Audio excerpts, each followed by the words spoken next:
Thank you. When I was asked to do this, I was also asked to look at all 14 TED Talks that I had given, chronologically. First one was actually 2 hours.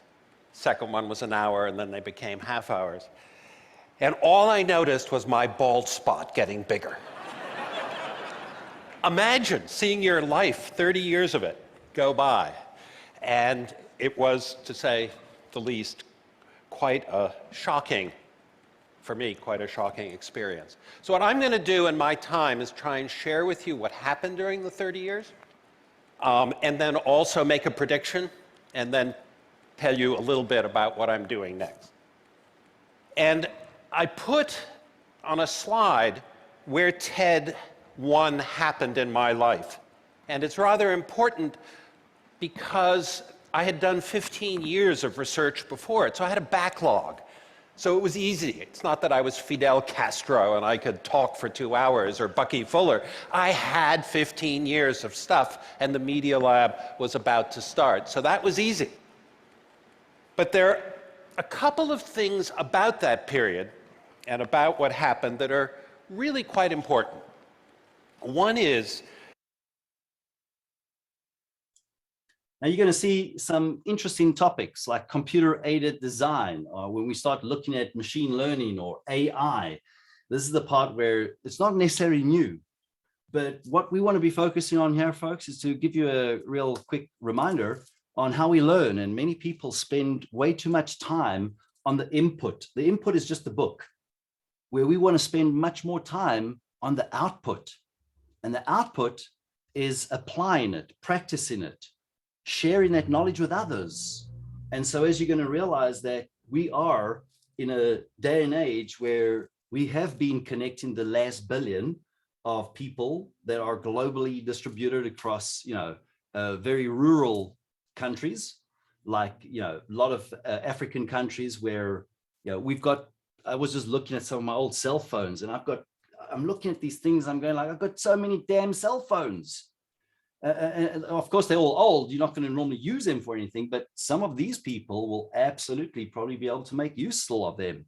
Of course, connecting the internet, connecting the last billion's already been happening with, our friends like Elon Musk, where he's been launching a lot of new low orbiting satellites, which means your communication on satellite is a lot quicker.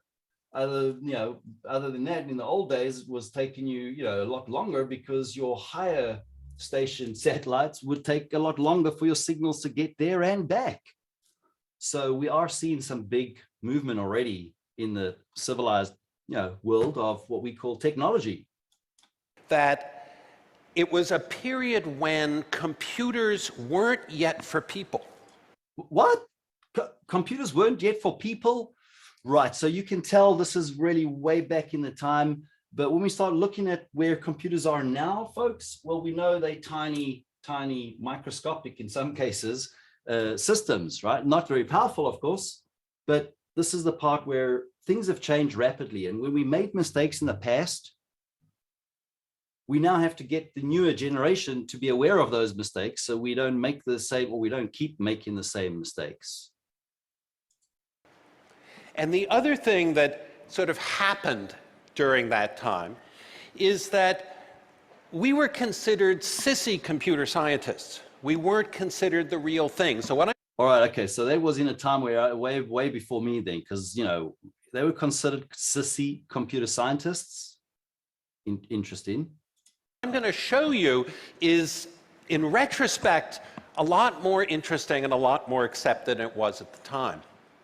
So I'm going to characterize the years, and I'm even going to go back to some very early work of mine, and this was the kind of stuff I was doing in the 60s, very direct manipulation, very influenced as I studied architecture by the architect Moshe Safdie, and you can see we even build robotic things that could build habitat. What, that's 1969, they were building robots? Okay, just the picture wasn't color, but I think you get the idea, right? This is technology, and this is where we've had computers for a very long time, except nowadays the computers are a lot smaller, cheaper, and even freely rentable in the cloud. Yep. somebody else's infrastructure. Like structures. And this for me was sort of not yet the Media Lab, but was the beginning of what I'll call sensory computing. And I pick fingers partly because everybody thought it was ridiculous. Now remember, this is one of the big mistakes we've made in the past, right? So the first mistake we can make in life is by making assumptions. Always verify and validate anything anybody tells you. So any of the things that I'm going to be sharing with you are my own opinions, and you always should verify and validate those things. You should never believe anything that anybody just tells you, unless you know them very well. But even then, you start realizing the best suggestion in this world is to give people the understanding of go and verify things always. So you don't just believe everything you hear or see or read and so on, because the proof is in the pudding here, right? Papers were published about how stupid it was to use fingers. 3 reasons. One was they were low resolution. The other is your hand would occlude what you wanted to see. And the third, which was the winner, was that your fingers would get the screen dirty. And hence, fingers would never be a device that you'd use. And this is a device we built in the 70s, which has never... No, we don't use our fingers for mouses nowadays, do we? So it's clear we kind of got that one wrong. Even been picked up. It's not just touch sensitive, it's pressure sensitive. A yellow circle there. Later work, and again, this was before TED 1. Move that. Now, when we look at computers, we're looking at the hardware, the software. So when we build the computer, that's one thing. But when we look at building the software, we have to remember that the software very often has many bugs. And so when there's a bug, we're going to have to troubleshoot the bug. And so for us, we're looking at the introduction to Linux hacking.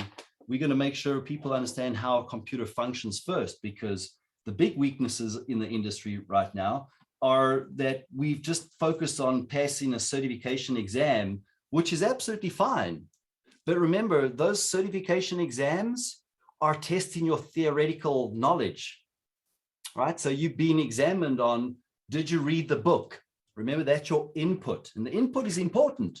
But in order to understand the book, you've got to go out there and get the experience, go and apply that knowledge. And of course, when we build computers and we build software, we're bound to have problems like bugs in software. West of the diamond. Create a large green circle there. Oh, shit. Was to sort of do...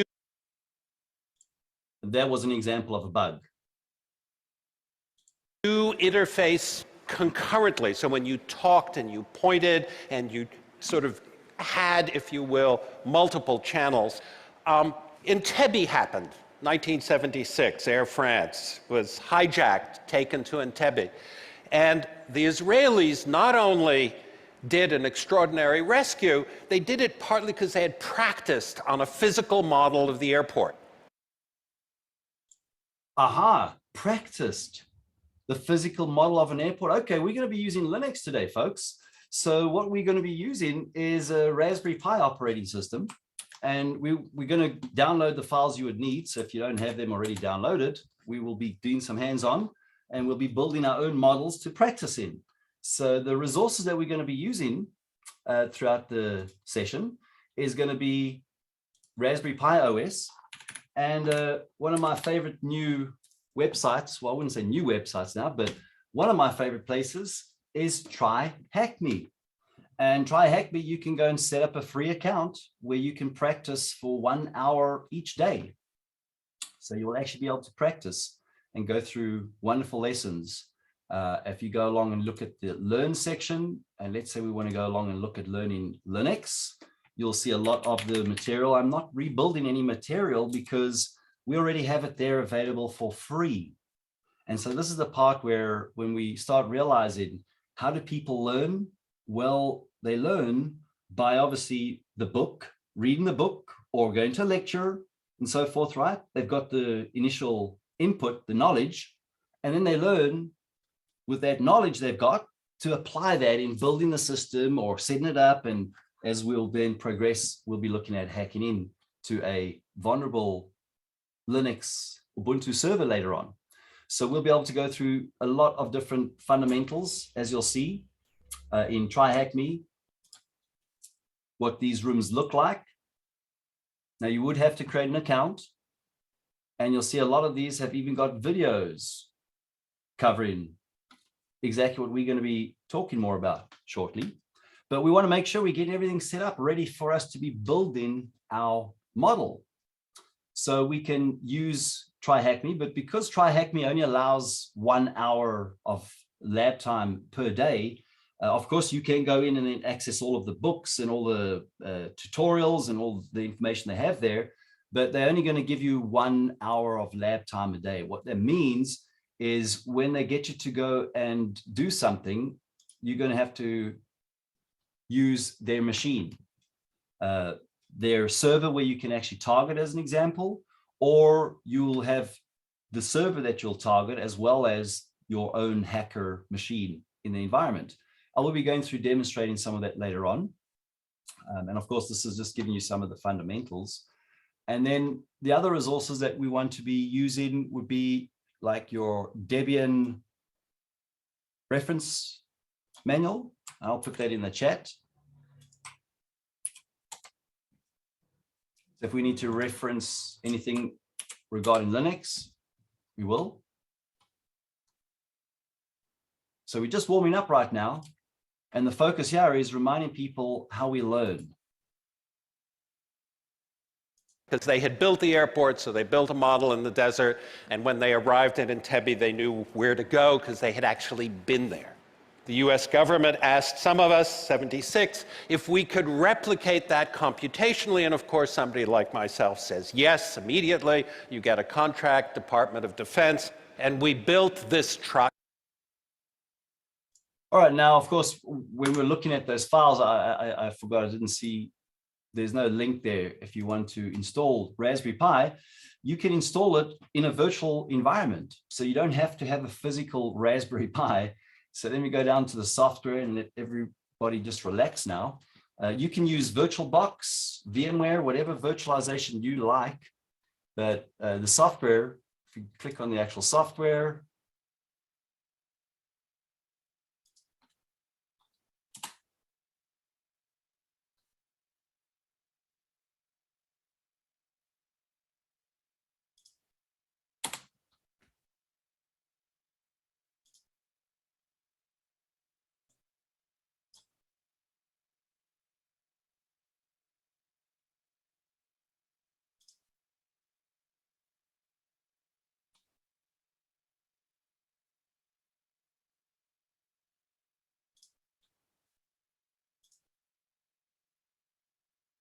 something was wrong.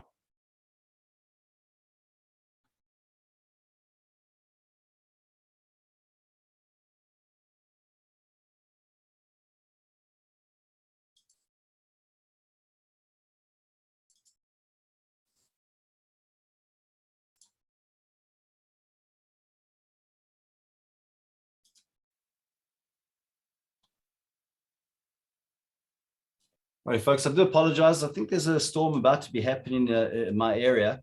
So hopefully I've got backup and whatnot, but if everything drops, it drops. So it doesn't immediately kick in. It's still going to drop the session sometimes. So we're looking at Raspberry Pi and we want to download the software. So if you go down to the software that you want to download, you can download the ISO. So you don't have to have a Raspberry Pi. You can actually install this on a virtual machine, as an example. So if you go further down, you will see there's a link there to download Raspberry Pi for PC and Mac. That means it's Debian as well. And there you can see, we want to go ahead and make sure you've downloaded the July 1st. So they've just released a new version recently. So you want to make sure you download that. And once that's downloading, yep, we can continue.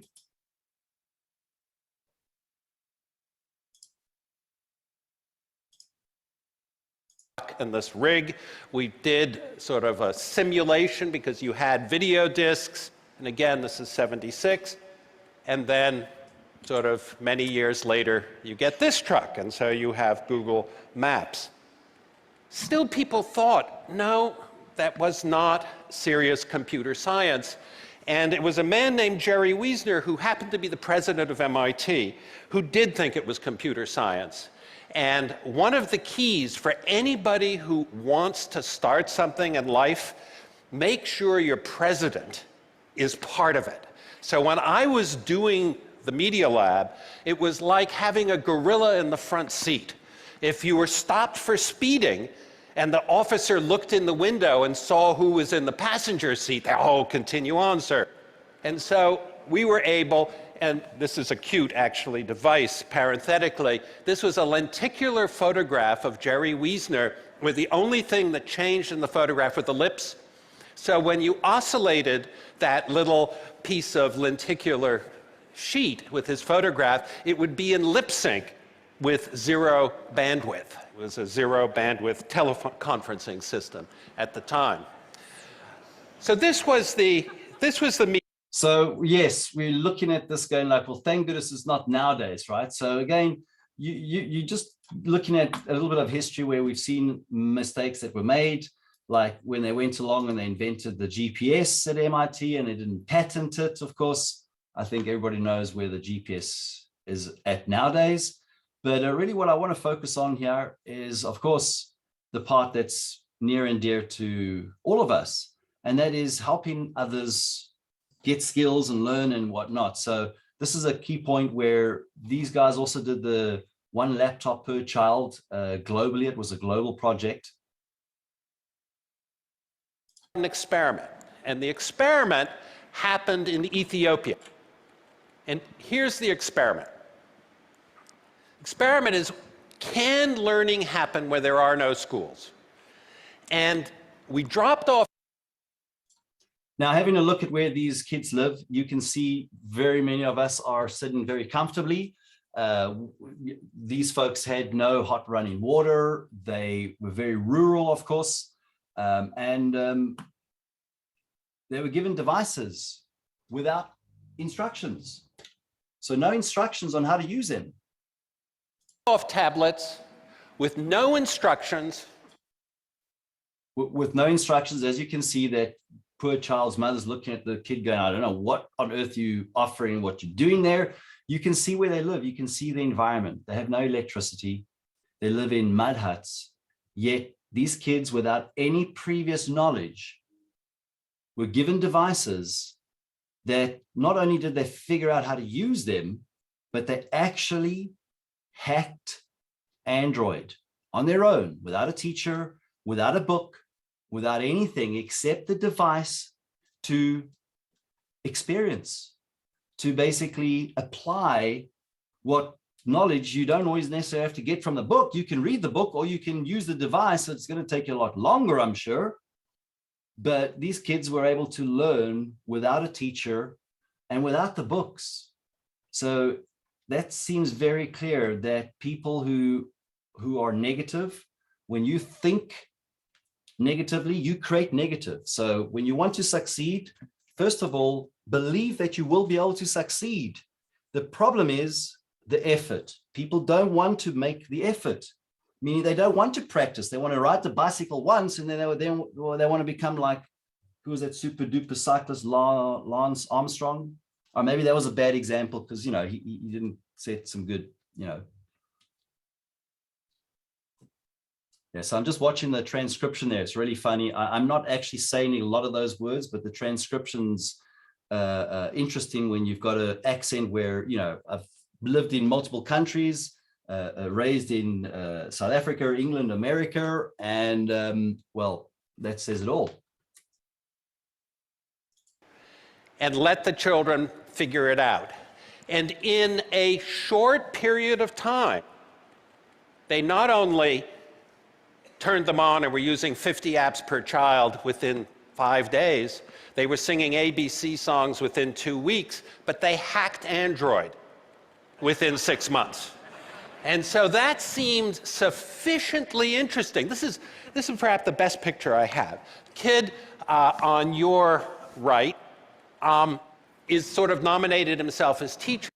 Now, as you're going to realize, when you want to learn something, you want to learn it as if you're going to teach it. And of course, if you're going to learn it and it's going to be helpful to you and others, you're going to learn it much easier.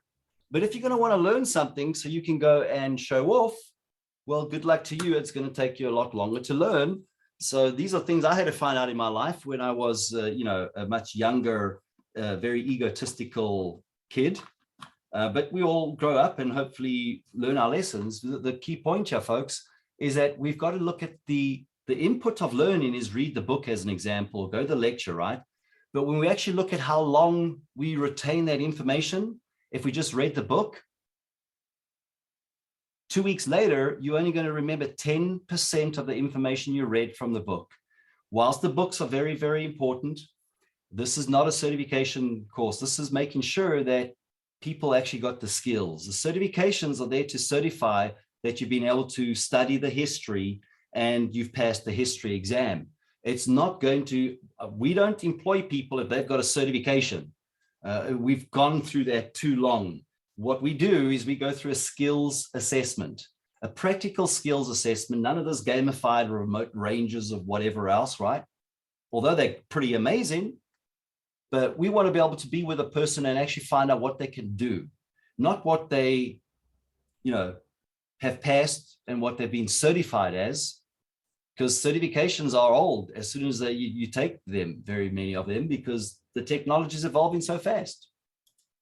Look at the kid on the left, and so on. There are no adults involved in this at all. So I said, well, can we do this at a larger scale? And what is it that's missing?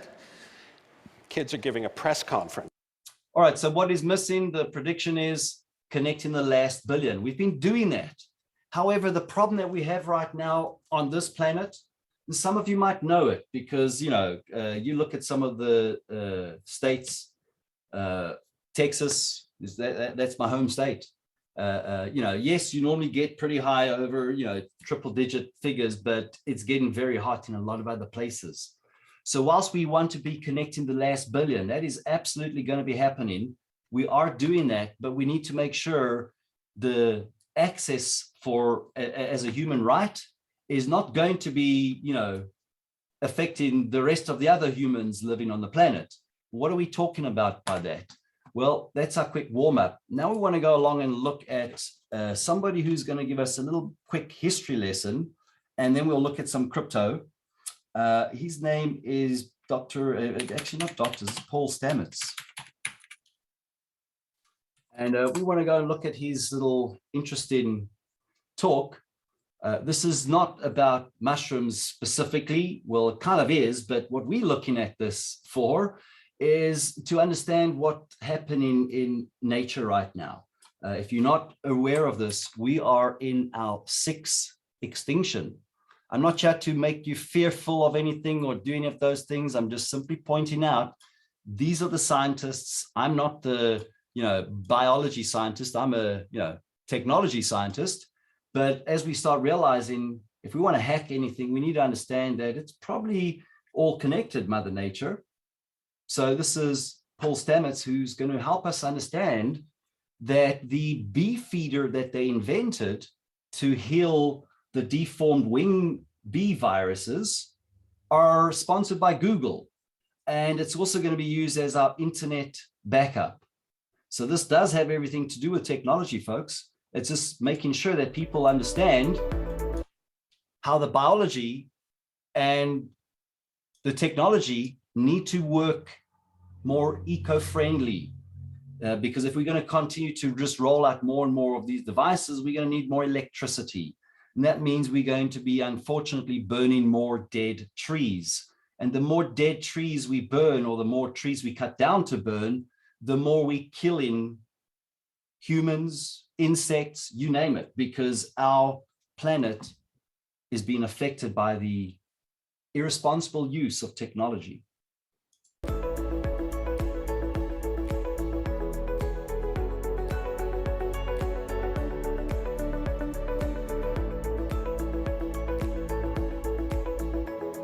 It's my honor to be here. I was here a few years ago, and this is a continuation of a lifelong adventure, a scientific adventure that I've been embarked upon. So All of nature is interconnected. And this talk is bifurcated into two subjects. One is on bees, and the other is on psilocybin mushrooms. Well, in fact, it has good reason. We've come to a confluence, and this image from 7,000 years ago, then redrawn, that's the original pictograph, is of the bee man. There's a long history of use of psilocybin mushrooms being put into honey, and it may well have made psychoactive meads. And the Beer Purity Act of 1516 actually specifically banned mushrooms from being put into beer. So I want to start at the beginning. So at the beginning of this universe, and this is from the Max Planck Observatory, and going the furthest out. Now, I don't know if you notice in there, you can see that matter organized into networks. So when we start looking at networks of all shapes and forms, we're looking at maybe the neural network, which resembles a brain. We're looking at maybe your mycelium network, which also resembles. And so we're starting to look at how everything is based upon the same structure, a network for sending information, perhaps. Outreaches to be able to look back at the organization of the universe, it follows the same archetype of that shared by mycelium, neurons, and the computer internet. This is no accident. Different orders of magnitude. These are structures that are self-rewarding, that lead to resilience. So when we look at the formation of the Earth 4.5 billion years ago, soon thereafter, the planet Theia came and crashed into the Earth, jettisoned the rubble field into orbit, and then coalesced to be able to form the moon. Many scientists believe that the interface of the oceans and the tidal forces of the moon created a very ideal epigenetic environment for the evolution of life. And so this recently was discovered is the oldest representation known so far of a multicellular organism, 2.4 billion years ago, and is that of mycelium. So we advance forward to 420 million years ago, and this fossil was found in 1843. For over 100 years, there's a great mystery. This is before vascular plants, before trees, before flying insects. Well, it was then recently determined by Dr. Kevin Voice that this fossil named Prototaxides was a giant fungus, the tallest organism on Earth at that time, about 10 to 15 meters high. So we advance forward now from 420 million years ago to a great extinction event. 250 million years ago, it was the Permian-Triassic extinction event caused by, putatively, an asteroid impact. The asteroid hit the Earth, huge amounts of debris jettisoned. All right, now you're likely wondering, like, am I in the right, program? Were we really doing, Linux hacking stage 1? Yes, we are. We want to make sure that everybody understands why I'm giving a lot of my free time to help others get these skills so that we can all help the planet survive, because we need to use more technology to be able to control the way we've been wasting, like things like maybe electricity, right? We don't think about it. We just leave the lights on and we don't realize how that could potentially affect the rest of the planet. So again, this is in the right place in order for us to combat some of these challenges we have in life. We need to use certain technology. And so that means we need people with skills. In the atmosphere, sunlight was cut off. Plants, animals died, massive extinction. And because sunlight was cut off and so much life of plants and animals, fungi then inherited the Earth. This PT boundary is very easily seen in the fossil record. And indeed, a fungus that was given the name Reduviosporinites was the predominant fungus found in the fossil record at this interface of the PT boundary. So we go then from 250 million years ago to 110 million years ago, and recently in Brazil, a fossil was found of a fully intact mushroom. Now this is really important. Mushrooms had their form long before we had ours. So, well, what are mushrooms? Mushrooms are the fruit bodies, they're the reproductive structures, they're fleshy, they tend to be very temporal, they're fragrant, they tend to rot quickly. But it's the mycelium that gives rise to the mushrooms, the fruit bodies. And so when you touch a mushroom, it's really a window into an underground network that you can't see. All right, so what he's trying to say is the mycelium network is like the internet. as an example, or your brain, your neural network, right? So when you touch the mushroom, it's like us touching a workstation that's connected to the internet kind of thing. That's kind of where we're coming from with this. But we want to look at the actual things that it's been able to solve. So yes, we can go along and see that mushrooms are amazing. There's the network, they're huge and all these wonderful things.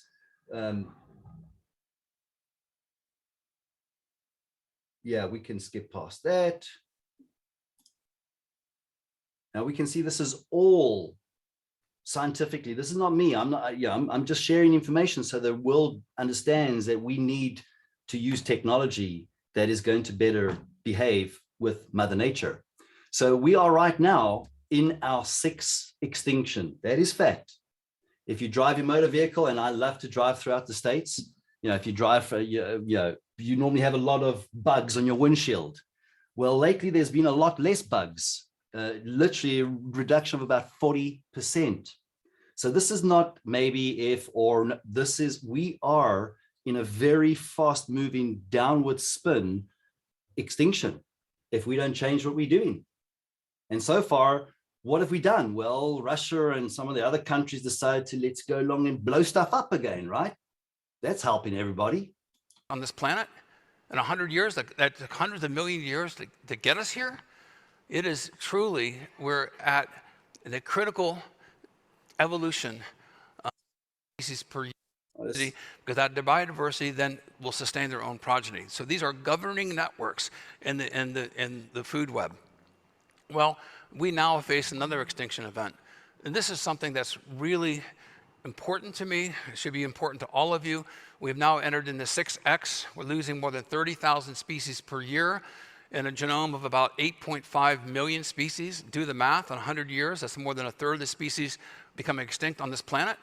In 100 years, that hundreds of million years to get us here, it is truly, we're at the critical evolution on this planet, that if we don't get our act together, then we are going to experience, unfortunately, a very, very desperate future. More than 1 million species now are now you likely, I don't want to bring you out to get bad news. Of course, the good news is we're going to be able to deal with this more effectively with technology. So that's a key point. I mean, we look at recently in the United Kingdom. Now, I went to school there for some time, didn't understand the English they were speaking for a little bit because it was the real London or Essex accent, but amazing experience, of course. And we're looking at the temperatures all over the world are increasing to extremities. And this is, again, because of what we're doing. So this is not a case of, well, maybe it is or maybe it isn't, or conspiracy theories. No, this is all science. You can go along and read all of those same scientific papers. I've consulted before for United Nations on dark web forensics. I've done a lot of work with the US government, and I continue to do that. And the reason being is I've had many near-death experiences. So please understand where I'm coming from today is with a big open heart to help everybody get skills that could be useful for everybody else as well. All right. So it doesn't matter what nationality you are, what color your skin is, what language you speak. It doesn't matter. For me, I've learned very well in life.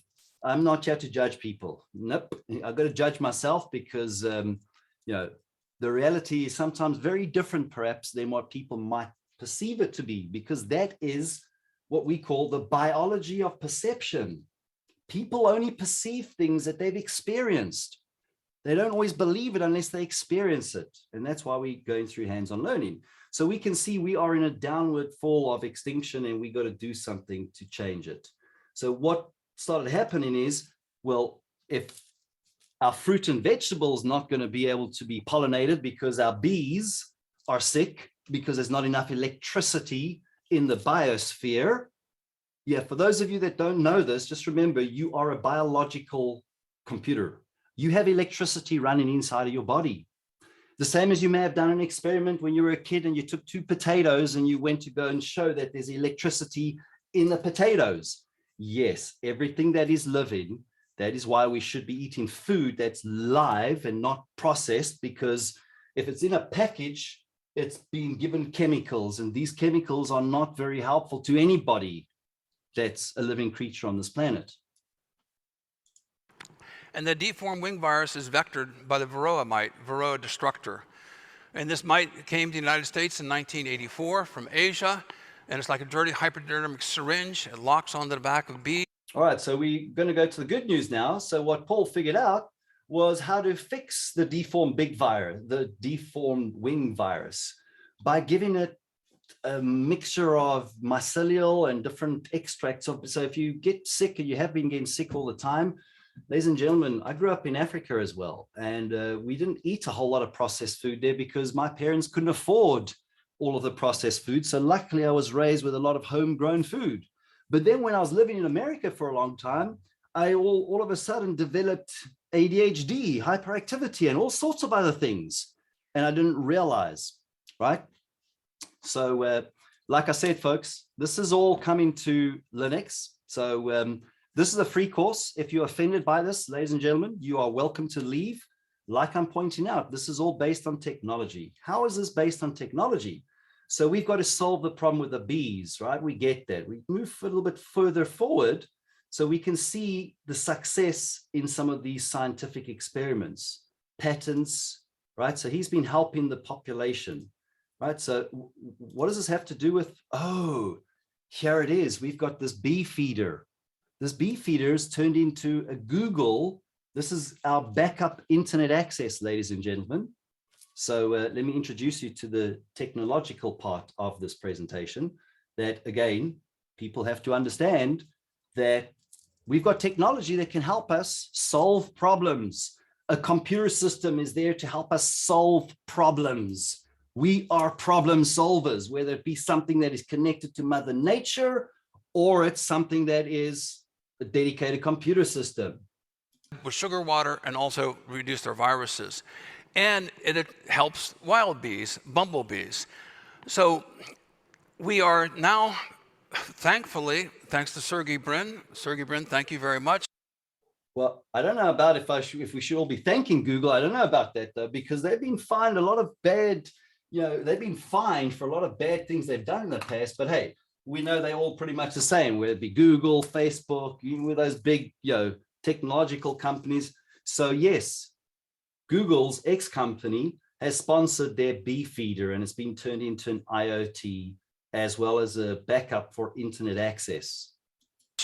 We are now collaborating with the X company, and the bee feeders will be able to be instrumented with the Google technology to be able to measure the number of bees going in and out, the type of bees, and create baselines. We'll distribute this all over the world. And the idea is the data will go up literally into the cloud. We'll use low frequency, long range transmission. And long distance. Aha. So this is going to be a grid that's going to be all over the world, which honestly, their idea behind this is to use it as backup for internet access. So yeah, I know when I first saw this, I was like, whoa. I didn't eat many mushrooms as a kid, it just wasn't, part of my staple diet. But, when I started looking into the science and how it connects to our world, this is where the nail hits the head. We'll create a new distributed network of bee feeders throughout the entire world. We'll create baselines, and this is so important because once you have the baseline established, and you're in Oklahoma, and you see in the bee feeders, you're only getting 10% of normal activity. Well, you can predict that the hay crop is going to fail, and hay is going to be much more expensive. So I decided to come up with a new blockchain cryptocurrency called the Fungo. And here's where the blockchain comes in. So when we started looking at blockchain, yes, it's going to be most effectively used, not probably for cryptocurrency, but for handling electricity, ladies and gentlemen. So those are the things that we need to start moving further ahead of time. For those of you that are not following some of the latest scientific discoveries, when we start looking at quantum computers, you need to understand that quantum computers is a very big thing. So the reality behind that is that we've already been able to successfully teletransport particles through the quantum field, right? So these are things that we're now moving on, right? So you can see how everything is kind of interconnected. All right, moving on to our history of Linux. And we're going to go along and look at Linus.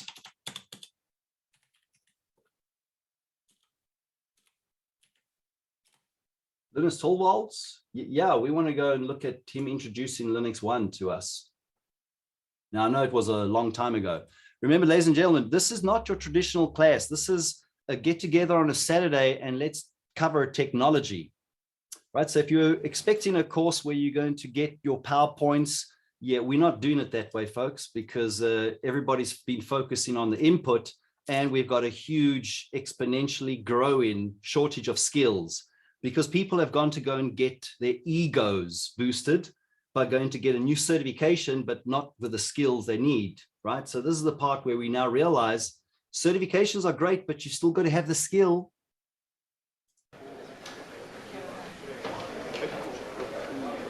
Now, that was a pretty young Torvald, he's pretty young there, right? The 1.0 release in '94 was certainly important, and it meant a lot to me just because there was a lot of work behind it. It was certainly a landmark to commercially use of Linux. It was really hard to use Linux commercially before 1.0. Toivotan teidät tervetulleeksi tähän Linux-käyttöjärjestelmän julkistamistilaisuuteen. Miksi tämmöistä Unixia ollenkaan 1994. Wow. tehdään, varsinkin tämmöisessä yliopistoympäristössä on se, että niitä kyllä on olemassa PC-koneillekin, mutta niiden hintataso on erittäin korkea. Eli kun esimerkiksi DOS nostaa kotikoneeseen $200 markalla, niin tuommoinen Unix-kotikoneeseen maksaa helposti parikymmentä tuhatta markkaa, mikä on opiskelijalle hiukan liian paljon. Menkää vaikka jonnekin tietokonekauppaan, niin kysykää, että onko teillä SCU Unix, niin ne katsoo teitä kysyen ja sanoo.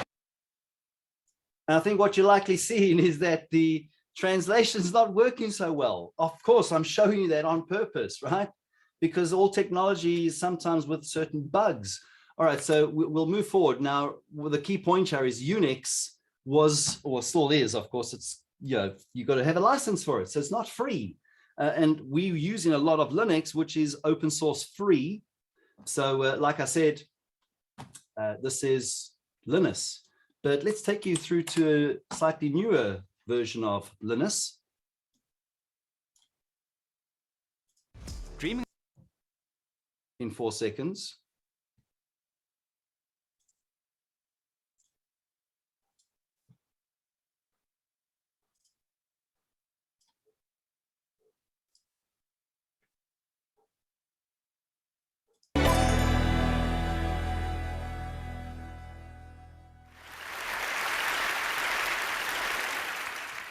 This is such a strange thing. Your software, Linux, is in millions of computers. It probably powers much of the internet. And I think that there are like 1.5 billion active Android devices out there. Your software is in every single one of them. It's kind of amazing. You must have some amazing software headquarters driving all this. That's what I thought, and I was shocked when I saw a picture of it. I mean, this is the Linux World Headquarters. What? That's his headquarters?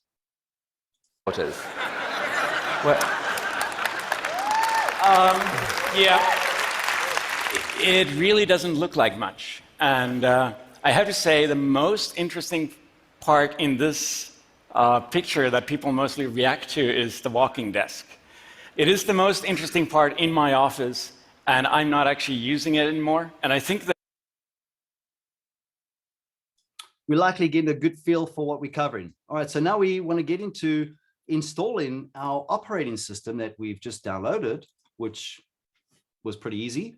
We're making this interactive and we're watching videos, making sure that I'm not the one that's saying things that I maybe shouldn't be saying, because I'm just showing you things that are publicly available. And if we get more people to realize that we're killing the planet much faster than what we could do, we, like I said, can be doing things differently. And that is the honest to goodness truth about everything we call evolution. We got to keep evolving. We got to be able to focus on what we need to achieve. And so what does that mean? Well, how do we learn? That's the crucial part. How does our brain work? right now, you realize that many of us have forgotten that because we've been learning inefficient ways. So let's make sure we remind you from a doctor, Dr. Bruce Lipton. He is a very well-known American who goes all over the world giving amazing presentations. If you have not seen his presentation called The Biology of Belief, I would encourage you to do that. We are helping everybody who's in the session learn to do things more effectively and to learn as fast as possible. And what that means is it's not going to help you to read another book. Those books, are, like I said, are amazing, but let's make sure we go back and see where the problem is. So this is Dr. Bruce Lipton, and he's going to help you all understand, just as me, I was part of it. I was doing things the opposite way around.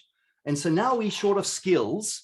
And so if we need people to have skills, not more certified people, because we need people to do that job.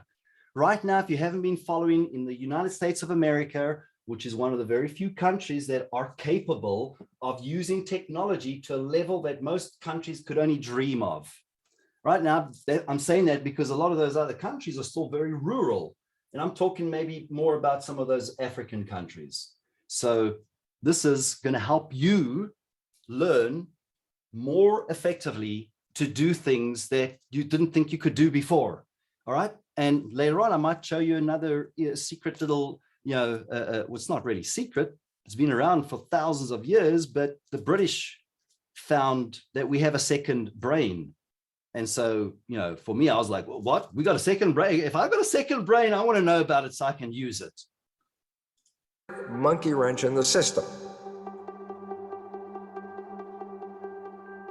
And that is, we had started off with the fundamental belief that the conscious and subconscious were just the unity of a single mind.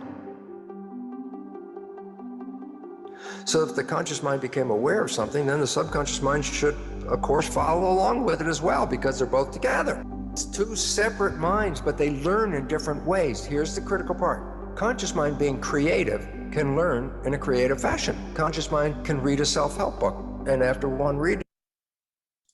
All right, so again, let me make sure I'm helping you all understand. When you look at a physical computer system, you've got memory, you've got storage, right? The same as your brain, you got memory, you got storage. So when you look at your RAM on a computer system, your random access memory, those are those like little, looks like chewing gum sticks of whatever, right? Well, maybe not as big or small because, we've gone through various iterations of RAM, but the RAM is your temporary storage. So when you are awake and you are consciously awake, you obviously have information you learned during the day. When you go to sleep at night, that information is then transferred to your long-term storage. Yes, that's called your subconscious mind. So remember, the key here is you can do this all to yourself. When you want to learn something, you're going to learn it a little bit differently in the future. And this is helping people recognize that. Remember, I'm not saying certifications are great, but we need to ensure we are able to test the people's output, their experiences, their skills that they would have got, right? So as you can see, and after reading, you've got, yeah, I've been educated, great. Well, that's what we think, unfortunately. You can go, oh yeah, I've been educated. I know how I should do it this way. My life could be really good if I understood this. And then you say, well, I just read the book and I understand how it all works. And yet. So that's the part where people have got this information. Here's an example. I used to be not very healthy. For the last couple of years, I've got back into my Aikido, Qigong, all my forms of various different exercises, not because I want to be a killer, but just I want to do exercises that allow my body to be stronger. Because if you want to have a strong brain, it's like, do you put water in your motor vehicle? Probably not, hopefully. But this is where we're starting to look at now, right? So this is the part where just reading a book is not going to change things. You have to apply it by doing it. It's like, so if you want to go learn martial arts, you're not going to just sit there and watch YouTube or Netflix. You're going to have to go and do the exercises with the instructor. Yeah. And that's what people haven't been doing when they want to learn anything. They've just read the book and they're going like, okay, I've read the book, I'm good. Well, some jobs, of course, that's fine, but not cyber. My life is still exactly the same. You can go to the lecture, you can read the book, you can watch the video, you can even just go, aha, and the conscious mind being creative can learn just from simply that. Read the book and learn. I go, what about subconscious? I go, here's your problem. It's a habit mind. I said, well, how do you? So your subconscious, it's a habit mind. That means if you read the book once or you read the book twice, or it's not going to make any big difference there. It's like when you learn to ride a bicycle. At first, and this is a true story, riding the bicycle was pretty cool, right? But then my older brother wasn't around and I wanted to take his chopper for a ride. And I didn't know that his brakes were not working. So here I'm cruising down this big hill, and next minute I'm trying to and let me start slowing down now, and the brakes are not working. I had no choice but to hit the big fence at the end there. And of course, it didn't stop me. I injured myself, somebody patched me up, and then the next day I got back on the bicycle again, because we have to do repetition. Learning a skill requires you like shooting a gun. You got to go to the shooting range all the time. So again, I'm going to just apologize to everybody if I offend anybody. I was in law enforcement. I've had many near-death experiences. I still continue to put my life at risk because of the work I sometimes choose to take on for very good American agencies. So yes, I'm helping everybody understand how we can all help the world with better skills by repetitively practicing something. It's repetition. You create a habit. I go, reading the book once, it's not a habit. So what's the point? The self-help book you read was picked up information-wise, educated, and enhanced your conscious awareness, and yet didn't touch any of your subconscious programs.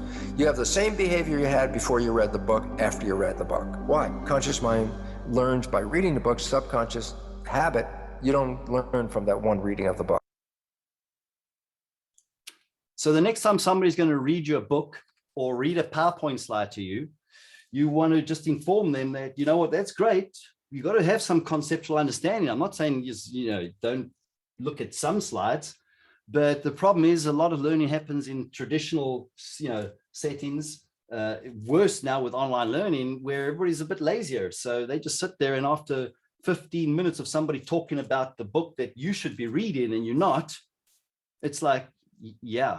So you don't learn from that one reading of the book. So when I do something, I look at the device sometimes first, and then I read the book if I need to. But that's my own style. I wouldn't always recommend it. Reading the book first is the best way. So the conscious mind, subconscious mind learn in different ways. How can I teach the subconscious mind? Number one, so many of us talk to ourselves. I love donuts. Margaret, my partner, calls them circles of death, but I love those guys. And of course, my health wasn't that great at this time. And so my programming is don't eat donuts, don't eat donuts. And I keep talking to myself, don't eat the donut, don't eat the donut. And then sure enough, 5 minutes later, there's a donut in my hand. See, so that's the part where you're just trying to tell people to do exercise. All the science and the technology and everything out there, sugar is poison. I didn't know that because, in England, they raise you with sugar tea. Well, it's English hot tea, but they put a lot of sugar in. And then I was in Texas and I was like, what on earth is going on here now? I'm getting more tea. It was sweetened tea. At least it was cold though. So that's the part where, yeah, all the science is out there. People have been dying because they keep putting so much sugar in their body. They don't stop, even if you tell them. Only when they actually look at what it's doing to them, not by reading the book, but actually maybe, when they get really sick and then they get told by a doctor again, you have to lose weight or you have to stop eating all this, whatever you're eating, right? That's the part where we know it's bad for us, but he couldn't stop eating it because you cannot talk yourself into change. You have to actively do it. And it's about halfway finished when my I love this. Why are you so wired this way? You are one of the leading minds. My mind catches on. Oh my God, you're eating the donut. Well, now being so upset, you might as well finish it now. You started it. and then I eat the donut, okay? And I go, wow, I kept talking to myself not to eat the donut. Why did I eat the donut?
All right, so you're likely getting a feel for what I'm doing here. I'm just walking through the install, and I didn't realize my microphone was muted, so apologize for that.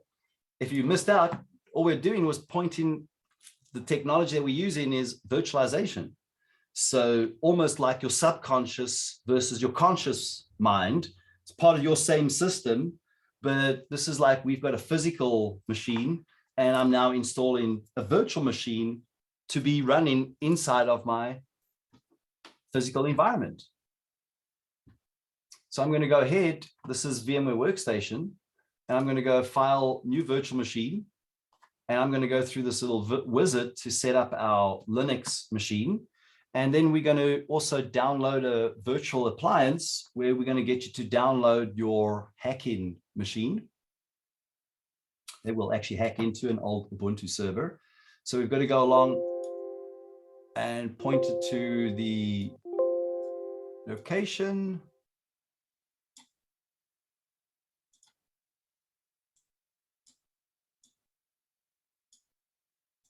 Where the image might be.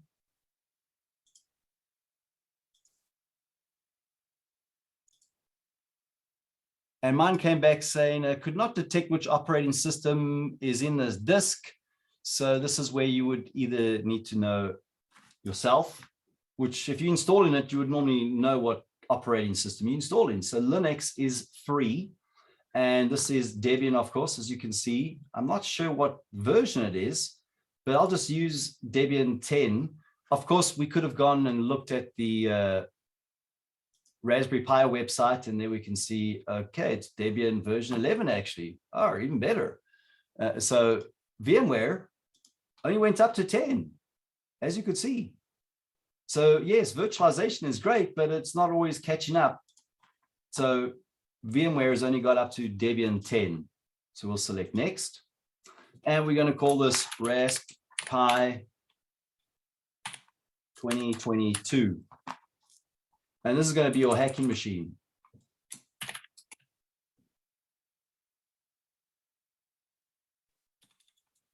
Maybe attack.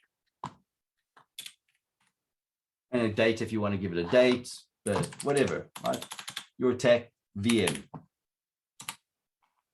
And now I'm going to specify the hard disk space. So this is important. When I now go along and select, in this case, like 120 gig, it's not going to take 120 gig right now. It's literally just going to use that as expandable to that size. So you can obviously go along and set that to a set size, but for this is going to allow it to obviously expand as it grows.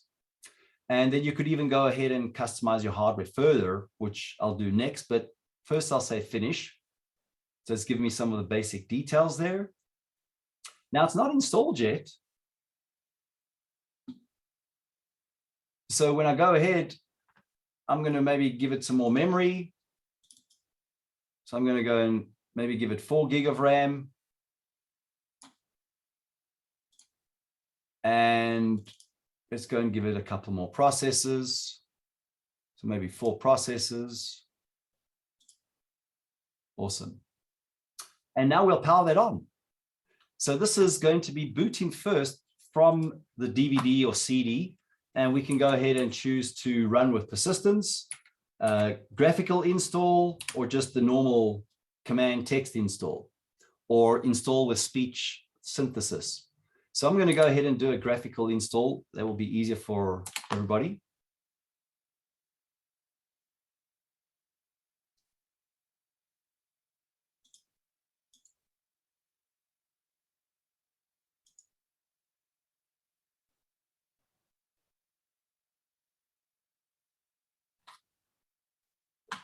And if you just joined us, welcome. We are just installing Debian 11, which is the Raspberry Pi OS.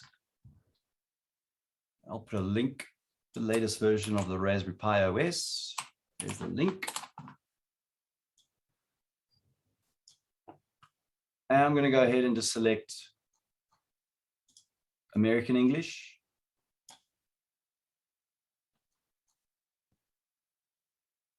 They always have it like just under there, right?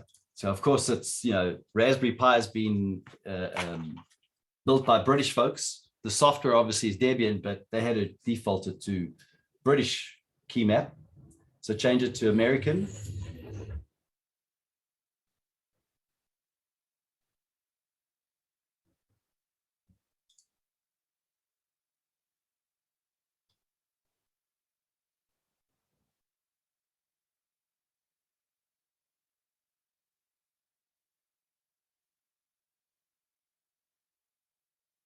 And it's just going through, of course, detecting all of your components and, well, pretty much it's ready to go through the install. Now, you can go along and do the install manually, or automatically. And so if we go along, we say, well, let's go along and do guided, use the entire disk. It doesn't help us much. This is the part where if there's an easy way or a hard way, I always look at challenging myself with the hard way, because I'm then going to be learning more about what's actually happening underneath the hood of the motor vehicle, right? So we want to look at how does the engine function. So normally you would then want to go along and say manual. But let's say you're not sure how they're setting up the new partitions. So you could go along and say, well, guide it first, and then you can go back and change it if you really wanted to. Because when we set up your Linux operating system, this is where you'll be able to refer to your Debian install manual. Remember, that's just making sure if you want to break into something, you need to know how to install it and how it works. if you're going to try and hack into something you've never built, like when I first started trying to hack into drones as an example, I had to go back and start building them. And I started building them very, very long time ago. And of course, the couple of first drones I kept building, well, later on, maybe I'll show you a quick video and you're going to see some of them would absolutely be falling out the sky because I had to learn. And once I built the drone, that was fine. The challenging part was the actual software, which is what we're covering right now. So if we go along and say guided, use the entire disk, you can see it's using my virtual disk, which is really just using space from my physical disk. And now you can see it's going to say, do you want to have multiple partitions, which would be more efficient for performance in the real world?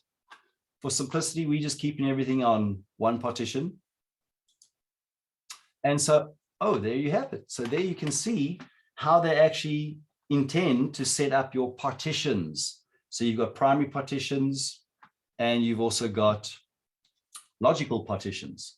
And like I mentioned, if you want more details, download the latest version of the Debian manual. It will give you a little bit more details because each flavor of Linux is slightly different because it's open source. So if you don't like the way it works, you can change it. So finish partitioning and right, yeah, so that's pretty much the initial install. And as you can see, we now want to ensure that we'll actually write the changes to disk. So now it's following the partitions, installing, copying the files to disk, and that's our initial install. Now, of course, we want to make sure we're not going to be hacked by somebody as well, because remember, if we're going to be looking to break into a system, you need to know how to harden your system as well. And so whilst that's busy going through the install, one of the things that I always recommend everybody do is when you're learning, make sure you go along and you build your notes. So here's a quick example of my mind map. I'm using the free Cherry Tree software. And this is making sure as we learn, keeping you all interacting is important. And nowadays with everybody learning, remotely, it's not always that easy. So Cherry Tree free note-taking application, you can install that. And you don't have to synchronize it to the cloud.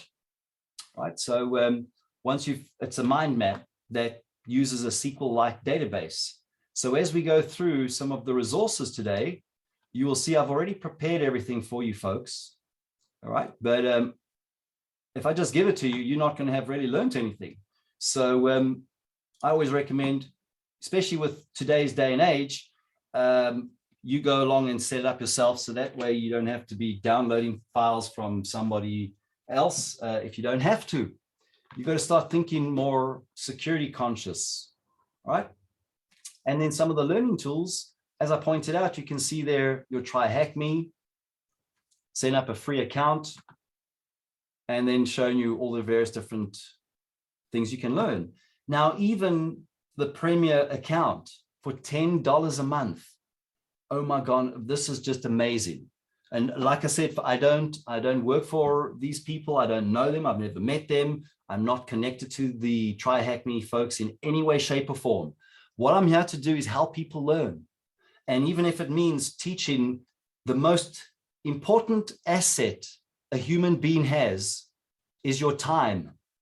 So when I'm sharing my time with people for free, it's because I really want to help you. You're going to be able to take this knowledge as deep or as far as you like. But we need to have people that set the bar much higher. We need to make sure that there's people in this world that are prepared to help others. So as you can see, you don't have to subscribe to Try Hack Me because you can still use 1 hour per day. However, if you do pay the $10 a month, then you can actually even use your own hacker machine and you can go ahead and, so there we're installing the Raspberry Pi OS in a virtual environment. I'm purposely not going to show you Kali Linux or anything else because we don't need to hack with overcomplicated methods. We're going to be showing you simplified methods that you'll all have when we build our machines. So we have to set up our own hacking environment effectively. And so again, this is where you'll see when you start up your own local machine, this will start up your attack box on the right-hand side, and you'll be able to follow the instructions and do everything on the same screen.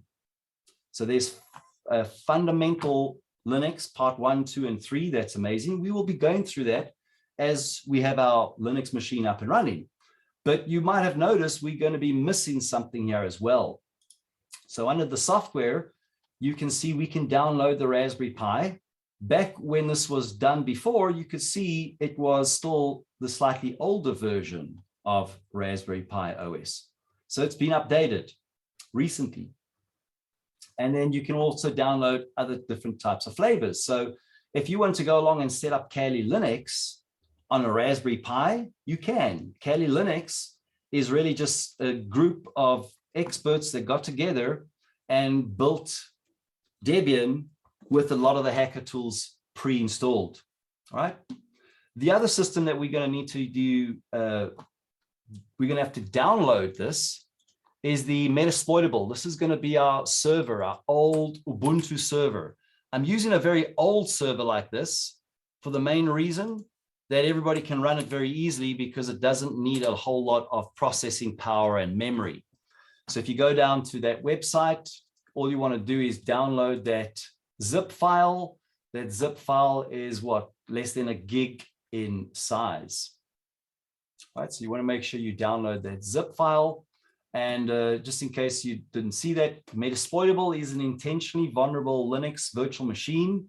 It can be used to conduct security training, test security tools, practice common testing techniques, and so forth. All right, so we've so far looked at our Raspberry Pi OS, which we are busy installing. Let's see how far we are with the actual install. Oh, it's pretty much just about installed. So this is going to be our attack machine. And so we want to install the bootloader.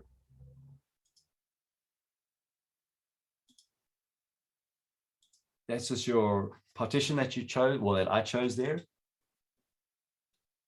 And that's pretty much almost finishing the install. Now, like I said, when we're doing pen testing or hacking, you want to make sure you know how to secure your own system as well. So underneath the learning tools that we can use, underneath the software, we're going to put there another link like Harden Linux/network. And how do we want to harden it? We want to use some free tools. What free tool are we going to be using? Linus or Linus. So do excuse my accent. If you don't get it, don't worry. I won't switch into the Texan.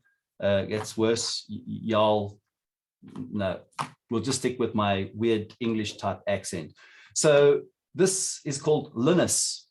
It is free auditing and hardening and compliance testing for Unix, Linux, and Mac OS. Yes, so we go along and we say, oh, great.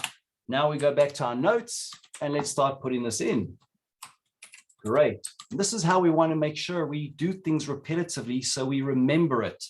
The more you repetitively read something or look at something, the more effective you're going to be. So you could go along and take a screenshot. Like with Windows, you can use the the Windows Shift and S. Windows Shift and S.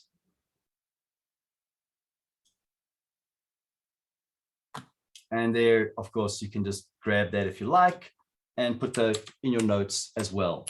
When we do this, we're then not just sitting there trying to listen to somebody else's PowerPoint. We're actually interacting. All right, somebody was saying you're not able to install Debian 11, not a problem. You will be able to either continue with Debian, the slightly older version. Let me know if there's anything that I can maybe try and help with though. If you cannot install it, don't worry. You can obviously still participate, but you're going to be limited with the 1 hour session time per day in Try Hack Me. All right, so this is recorded. And we've already posted a couple of our other workshop videos. So we will be shortening our workshops down. I'm going to be doing more free training, but we're going to be doing like 1 hour sessions to make it more effective for people who've got, busy schedules. We understand that. And I just want to make sure I can reach more people with giving them skills that are going to help everybody else as well. So when we want to hack into something, we need to make sure how secure or insecure our system is. So this is hardening your Linux machine. We can add a subnode, then call that free Linus as an example. And you can go along and just move that around. And the other thing we want to make sure we're looking to do is always set up a VPN. So our own VPN, which we'll just call that NSA VPN. For those of you that are still freaked out, you need to trust the government, folks. You'll never know what they can or can't do. That's the way it works. Criminals, if they knew exactly what police, law enforcement could or couldn't do, we would have a bigger challenge. So we want to go to the code.nsa.gov. And they've got some amazing resources there, ladies and gentlemen. So put that in your notes. And we're going to go down to their awesome Go Secure. Yep. And as you'll see, Go Secure is an easy to use and portable VPN. Why would we want to build our own VPN? Well, I think we want to just go and check out the latest news. Oh boy, it's not looking very good, is it? Sonic Wall, firewall devices being targeted. Kangaroo, another Israeli mercenary company. Maybe let's go and look at this and make sure you understand why I'm making sure we're giving people skills, because right now things are going to get a lot worse. Right, so we mixing it up a bit, Jared. Now we're going to just point out the Citizens Lab, and we're going to look at this organization. Now, I'm not saying they're good or bad. What I want to be pointing out is the real issue of money can buy all kinds of things. And when you look at all of these folks, this is serious money. And of course, they've been selling, I'm sure, their stuff, probably, maybe hypothetically, I'm not sure. But, it seems like there's a lot of these articles here are saying that they've been caught targeting organizations or people that maybe they shouldn't have. But we want to be more aware of this, because what happens if the criminals are going to be using these techniques again? Oh, darn, they have been. Yeah, that's why everything's been hacked left, right, and center.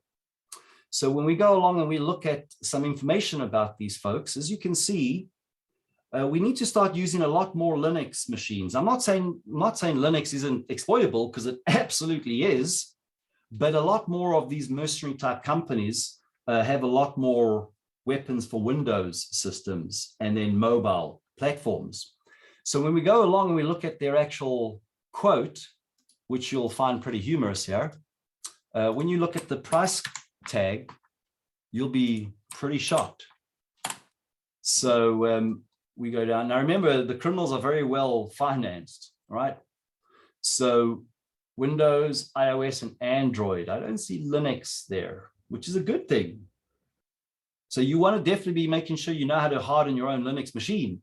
And we're going to go down and just look at this, just for 10 licenses. So basically you can only hack into 10 machines simultaneously.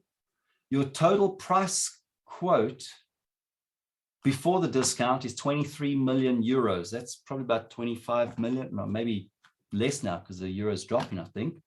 So this is serious money, right? You can tell that this is not a case of, this is a case of a lot of technology has been weakened and nobody's spoken about it.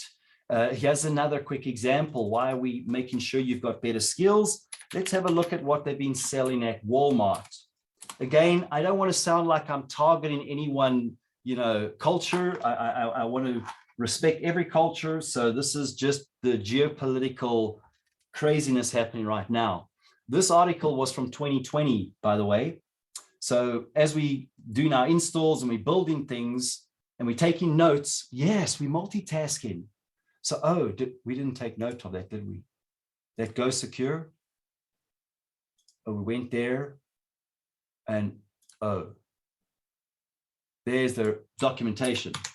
So this is how you're going to build a Raspberry Pi VPN server that you can harden yourself, or you can use the DISA-STIGs. If we have any government folks here, you'll know what that is. And you can also set up in the cloud, Amazon, on your own physical laptop, desktop, or Raspberry Pi. And that's obviously building the server side, the VPN server. And that's probably because 75% of the VPN applications are owned by some dodgy folks, meaning not so good people, maybe. But it might be a bit different. I'm just maybe over-exaggerating on the percentage there, right? So yes, make sure you know how to set up your own VPN system, your own virtual private network, so that if you are going through an ISP, you want to always make sure that you use a VPN. And the reason why is exactly because of what we're pointing out here. So we go along and we put some notes like the address for the VPN, and we go and put some more details there. So we need the intro, so we know why we want to make this awesome dish, like we making a meal or something like that. That's my bad humor. And there's more details. You can dive much deeper into it, of course, but sometimes having a picture is very handy. So when you look at the kind of documentation that we got to be putting together, well, yeah, it's under the intro.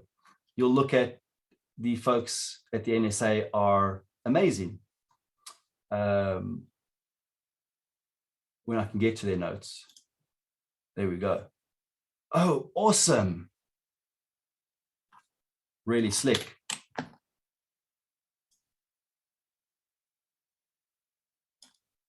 Now, remember, the reason why you need to make sure you do this is to make sure you're not going to be an easy target, like so many Americans are. And I'm talking about, I was recently doing some work with a 3-star, and I can tell you now, I nearly got sick. I was almost ready to cry because her husband still works at the US State Department, and their entire house, I could sneeze and I could hack into the entire house. And they were still working for the US government. So rest assured, folks, I'm here to help you realize what problems we have. Oh, yeah, sorry, I forgot we're looking at that. Why we need to learn better Linux. Aha. So these Walmart exclusive routers, let's check this out with hidden backdoors.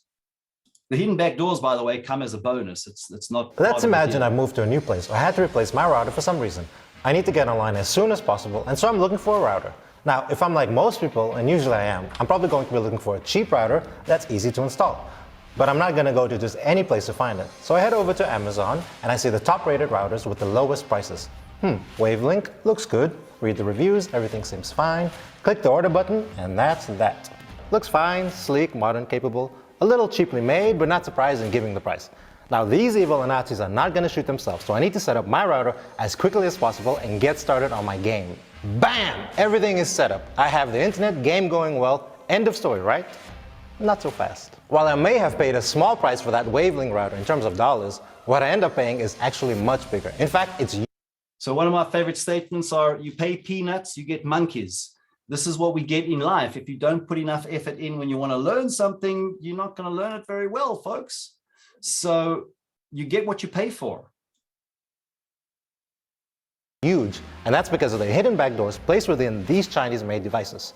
Yes, that's right, hidden backdoors. Backdoors that seem to be made not for users to get control of their devices, but for attackers, cybercriminals who may be thousands of miles away able to remotely access and control your devices. And it's not just the cheap Wavelink devices you find on Amazon as the choice router. The same hidden backdoors were discovered on Walmart exclusive Jetstream routers. Jetstream routers are sold exclusively by Walmart as their new line of affordable Wi-Fi routers. So let's hear from our senior information security researcher here at Cybernews, Mantas Sasnauskas, on how he worked together with 2 other cybersecurity researchers to uncover these hidden backdoors. I'm Mantas, Senior Information Security Researcher at Cybernews. Some time ago, I was contacted by my friend Ronnie Carta, who asked me to look at his and another security researcher, James Klee, report about these Chinese routers. They found multiple critical vulnerabilities in these routers that allowed remote code execution. Basically just looked for Wi-Fi routers on Amazon and found the cheapest one and bought it because I didn't want to like buy a $100 gaming router just to break it. So Wavlink fit the bill of the cheapest one I could find. So that's how I bought the initial router. And then I started checking all the files that were on the web server first, what was accessible. And then that is how I found almost right away, you know, the first couple of endpoints, all the live underscore ones. I just started checking them one by one, and it's like, wow, there's a ton of stuff here. And then so basically he posted something on Katie's Discord, and I was like, that sounds super odd, like maybe it's a backdoor. So like he explained to me the story, I read his article and everything, and I was like, okay, holy shit, that's a backdoor. When I've looked at this report, it seemed that these vulnerabilities allows bad actors to basically take over your Wi-Fi network. All right, so let's make sure everybody's following along right now. Let's go along and look at some other history. We're looking at the software problem right now. But when we go back in time and you look at some of the previous information there, where, yeah, we can see back in 2018. So yes, 30 very big US companies were targeted. And I think we've seen what's happened with supply chain attack vectors. So if you're wondering again what I'm doing, I'm here to help you get skills so we can all help together solve some of these problems. So this is why we are obviously making sure we've got better skills. So whilst we're looking at these topics, when you want to look at the network and you want to look at the security within the network device, let me introduce you to Mr. Ben Eater and his YouTube playlist. So when you understand when we're doing things in virtualization, we're doing things where we're not actually at the electrical signal. Build custom industrial machines. So if you've connected to a network before, right, what we've just done is we've set up our machine in a virtual environment. So when we look at the communication within the network, we need to be able to look at and understand the communication from the lowest layer that computers use to communicate. Yep, there you've guessed it, it's zeros and ones, your base 2 numbering system. So when we look at the problems that are associated with just one binary digit that could be messed up, well, we'll show you the voter records, not from the US, just to clear that up real quick. We'll show you what happened in Belgium. you're likely going to recognize what we're looking at here.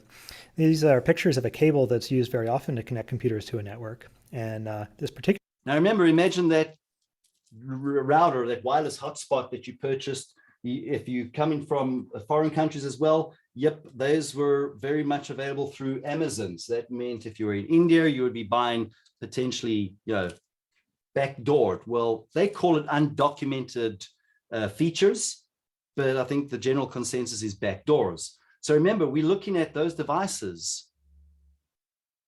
Another type of cable is often called an Ethernet cable. What we want to focus on here is this Ethernet cable is going to be plugged into your home network as an example. And so when we want to look at how do we better secure things, we need to understand from the zeros and the ones how this cable is able to carry information from one computer to another. So if we cut away the outside jacket here, we can see that the cable is made up of, it's actually 4 pairs of copper wires. So there's 8 wires here total. And in future videos, we'll get into the details of why that is and what all these different wires do. But for now, let's just think about kind of the most basic way that we can imagine to use this to send information. So probably the simplest thing we can do is to just apply a voltage across 2 of these wires. Just so connect some voltage here. And then we can vary the voltage to send information to the other end. So for example, maybe we'll vary the voltage between 0 volts and 5 volts. And so then we can vary this over time. So if this is time going off here to the right, maybe we start at 0 volts for a second, and then we switch this to 5 volts for a second. And then maybe it goes back to 0 volts for 2 seconds, and then up to 5 volts for a second, and then 0 volts for a second, and then 5 volts for 2 seconds. And so if we look at what we did here, we've got basically 2 different states that this can be in. We can either be at 0 volts or we can be at 5 volts. And so we actually call these states, we have a term for this, we call these states symbols. So 5 volts and 0 volts are both the two different symbols that we have. And we call these symbols because we can use them to represent information, like a number. So for example, we could say that 0 volts is a symbol that represents the number 0, and that 5 volts is a symbol that represents the number 1. And so if we look at the voltage here once per second, we've got 0, 1, 0, 0, 1, 0, 1, 1, which we could actually interpret this now as a binary number. If we wanted to, we could even write this number as a decimal. And so 0, 1, 0, 0, 1, 0, 1, 1, converting that to decimal, that actually equals the number 75. So I just want to take a moment and go over some terminology here. So like, as we mentioned, the different states here are called symbols. And the rate that we're sending these symbols is called the symbol rate. So in this case, the symbol rate would be 1 symbol per second. You might also see this sometimes referred to as baud, and baud is a term that literally means the symbol rate in symbols per second. So in this case, with the 1 symbol per second, we refer to this as as sending this information at 1 baud. So if we were sending this 10 times faster at 10 symbols per second, so each of these were a tenth of a second long, then we'd be sending information at 10 baud. So this is interesting. So hopefully you can see how this lets us send whatever number we want to send. But what if we want to send text? Well, since we can send numbers, really all we need to do to send any message we want is to agree on a mapping between a number and then a letter or symbol or some other character. And so one of the most common sort of agreed upon mappings is ASCII. And I got this from Wikipedia as just an example of what ASCII looks like. And it's just this table that maps between numbers and they call it glyph, but it's basically just a character, a letter of some sort. So for example, this 75 that we had up here maps to, in ASCII, 75 decimal maps to the letter K. And you can see they also have it here in binary. And this is what we have up here. The 10010111 is the binary letter for K. And so you can see that by using this mapping and by varying voltages like this, we could send any information that we wanted to.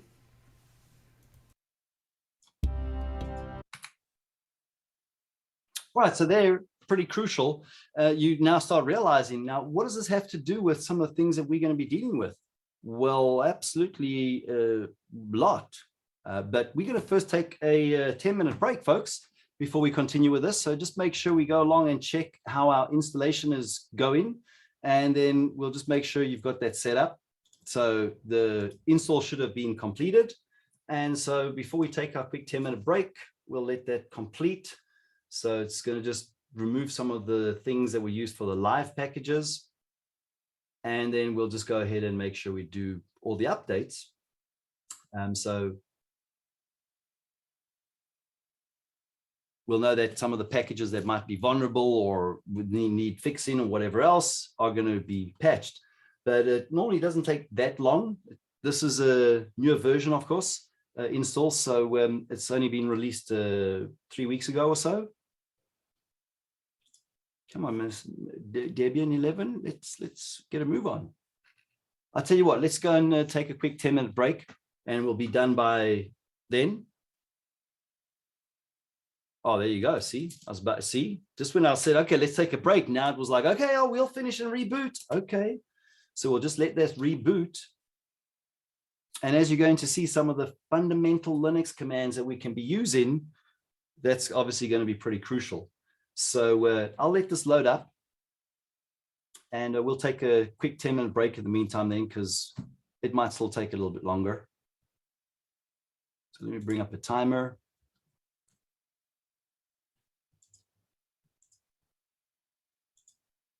We'll take a quick 10-minute break. Oh, something went wrong.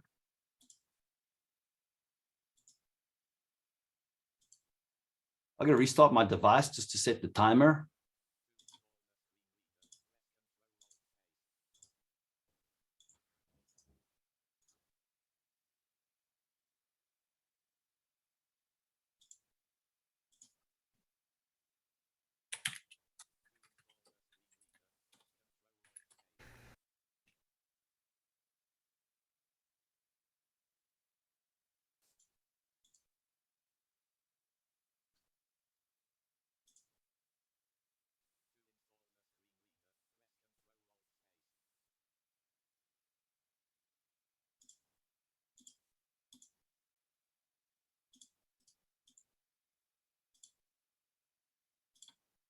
Righty, folks, we'll see you back in 10 minutes. Thanks so much for all of your amazing work and effort so far. We're going to have a lot more fun as we build in our systems.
There was a loud bell in our ears. Alrighty, so let's continue with our Walmart routers. So remember, let's say this manufacturing company is distributing 5 million of these hidden backdoor devices globally. Well, what does that mean for us? Yeah, probably not good news. So we need to be able to address this. And launch multiple different attacks. We found out that there was a backdoor pre-planted in the routers that doesn't seem an accident, rather an undocumented functionality. Yes, the GUI is probably like the closest thing to a smoking gun that this was intended. Somewhere along the way, someone created this for this purpose. But even if you like remove the GUI, the issue of the command injection or command execution still exists. The GUI is definitely the worst looking part of it.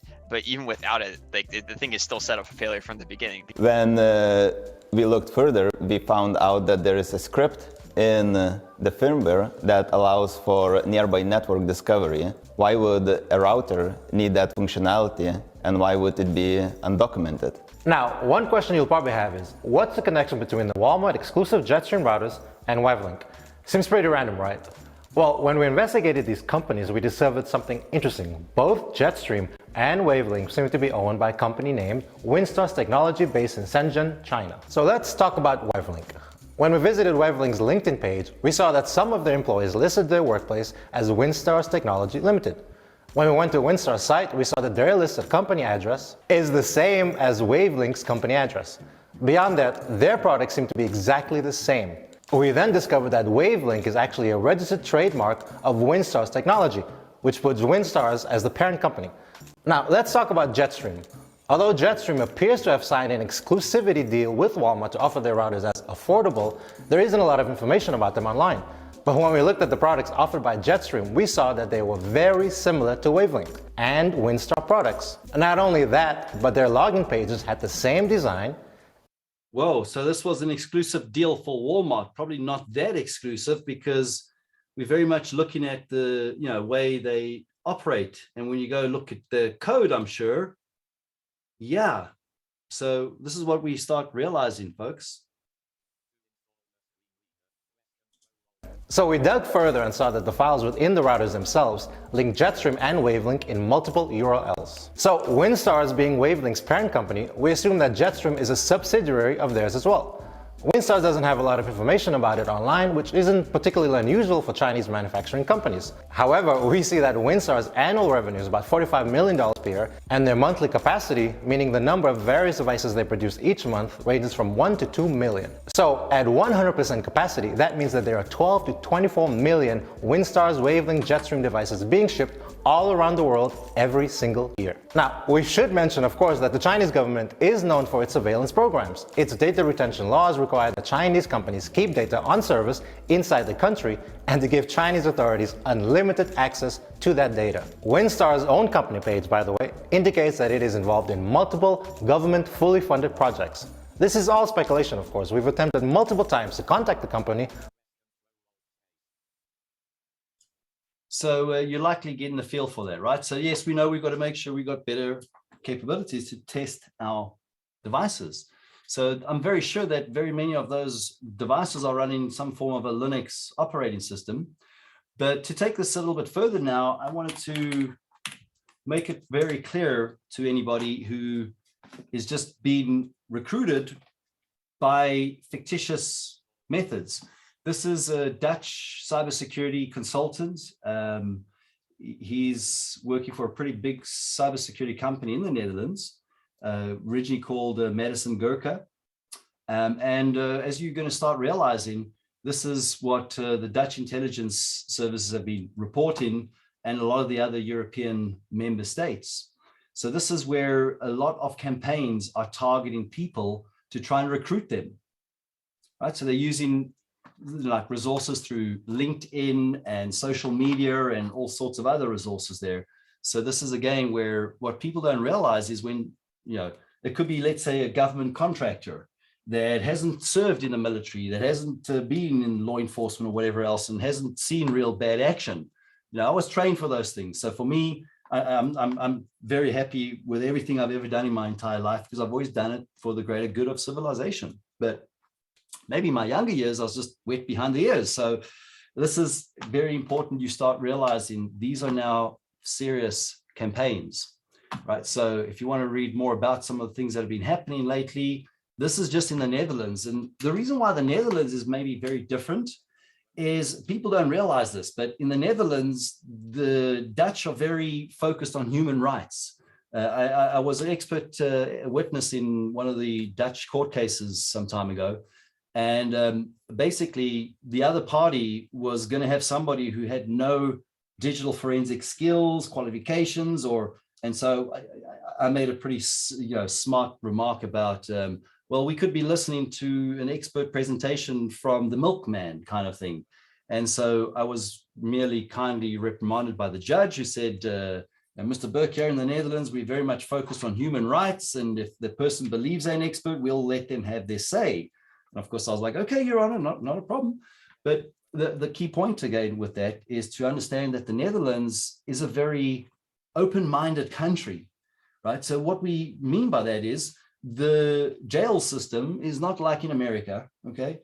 In the Netherlands, if you are a criminal and you happen to be caught and go to jail, you get treated really nicely there. Oh, now I understand why probably, the Netherlands are so skilled at some of these things, because they have very balanced laws according to other countries. So if you go to jail in the Netherlands, you get a menu with a 15-inch television screen, or maybe it's not like that now, but the criminals are very well looked after. I'm not saying they should or shouldn't be either. I'm just pointing out that it's very different to, let's say, committing a crime in Saudi Arabia or other countries where, depending on what crime it is, it could be more severe. So once again, laws and regulations are always crucial. So people get hacked very often because they don't read the terms of service. So remember, folks, if you want to learn to hack, you want to make sure you're not going to get hacked yourself as well. So when we go along and we want to just go to a website, you want to make sure you have the terms of service didn't read installed. It's just a simple plugin, like with Firefox or whatever other browser you might want to use. So when you go to certain websites, they're going to give you a grade. And of course, when you go along to, like, there's DuckDuckGo, it's a grade A, Khan Academy, grade E, and so on, right? Well, yeah, I don't think we need to actually, the reason why Pornhub is probably, doing because they collect all of the people's information. So they've got a very bad grade, right? That means very bad. They hold on to a lot of information. So when people don't read the terms of conditions on a website and they just accept all of those terms of conditions, they are accepting to be tracked effectively, right? So make sure you are aware of some of those fundamentals. Now, we wanted to talk about the importance of those zeros and ones, but let's make sure our system is installed and everything's set up so we can get ready for some real hacking. You can see it's setting up with the little wizard. And this is an IP address I have from within my virtual NAT network. So when you actually look at your VM and you look at settings, just like we have a physical router, you also have a virtual router that's in use with VMware. And so when we go down to like the network adapter, you can see you can select either connect it to your bridge network, which means your virtualization software will connect it to your physical network, whatever that might be. I'm using NAT, Network Address Translation, so I'm in a separate subnet. And of course, you can go along, if you're using Linux, you could go along and add additional NAT networks, but not with Windows VMware. Windows limits you. So this would just be going through the initial set up your country. You can see it like the United Kingdom, and then your time zone.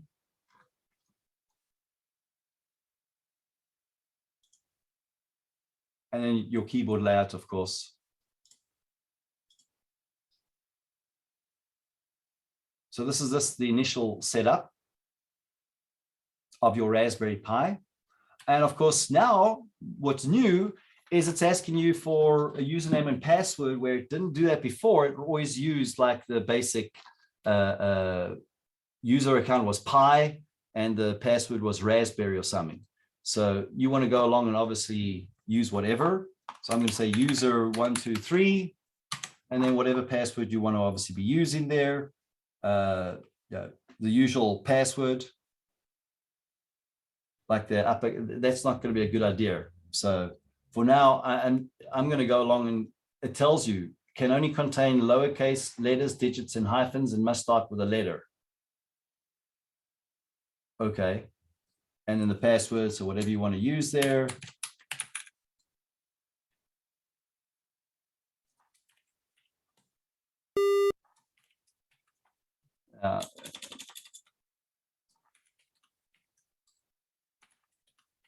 When you try and use a basic password, it should tell you that it's basic and it won't let you use it normally. So this is going ahead and, well, we want to go along and do the updates and everything else ourselves, but you know, this is the part where we'll be showing you in a minute. So once it's gone through setting up the initial first stage. Now remember, when you download the Metasploitable appliance, that's just a zip file. All you have to do is extract the zip file. Now you see, when you're going along here in the downloads, it didn't give me a choice whether I wanted to download it or not. So maybe I want to stop the download. I'm going like, well, it's not going to stop the download now. So I'm just going to go along to the network settings and just turn the network off. Sorry, you're not connected anymore.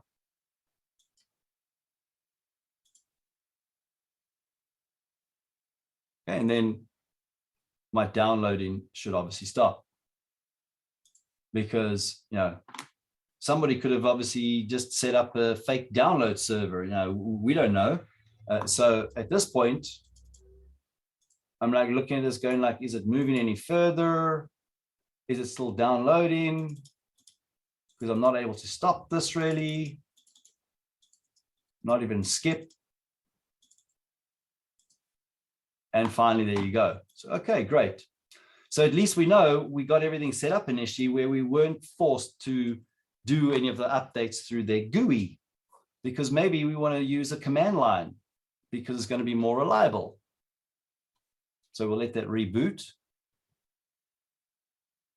And as I was mentioned, for your Metasploitable, all you need to do is download that file. We gave you the link earlier on, extract that file, and then go to VMware and say file open and point it to wherever you downloaded the Metasploitable file, and then open that. Once you've done that, you will then have your Metasploitable machine ready to roll. All right, so right now, I'm going to go ahead and turn my networking back on.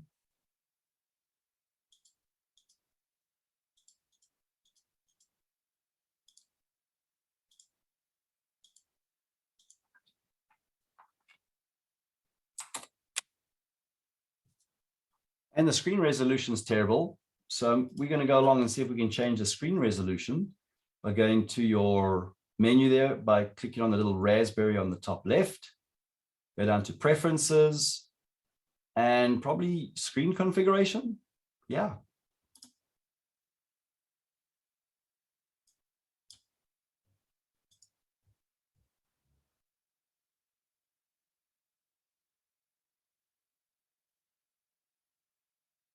And we want to go and change the screen resolution, whatever you want to use, of course.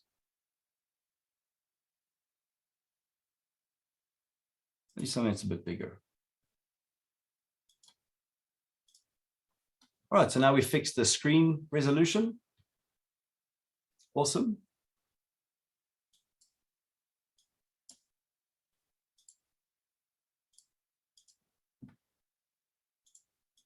And we're going to increase font size, or at least I am. Control-Shift+ will increase your terminal font. So this is where we do most of our Linux work, in your terminal, right? And of course, when you change any of your, you want to either set the preferences up, but if you increase your font size and close it and then open it, it won't always do that. So first command we want to run is man for your manual. We're going to do some updates. And we want to do some updates with the APT tool, the Advanced Packaging Tool. So if we want to know more about the details of the Advanced Packaging Tool, we use the command man, short for manual. And that will now give us details about the APT. This is just the command line Advanced Packaging Tool. And so you'll see what we're doing right now is an upgrade. So some of the commands that we're using, if you're not sure what they do, you can always use the manual page. The other thing is we want to make sure we change to a root session. So if we do sudo su, that will allow us to change our a normal user session that you could see there with just the dollar symbol. And now when we have root access, we are at the pound symbol. So su is your super user binary, basically. And now we want to run two commands. Apt update will just update our index lists. So it doesn't update anything. And then we're going to add and to add a second command and say apt full upgrade -y for yes. So if I don't do the -y, it will then wait for me to say, yes, I'm sure I want to install the however many packages there are to update.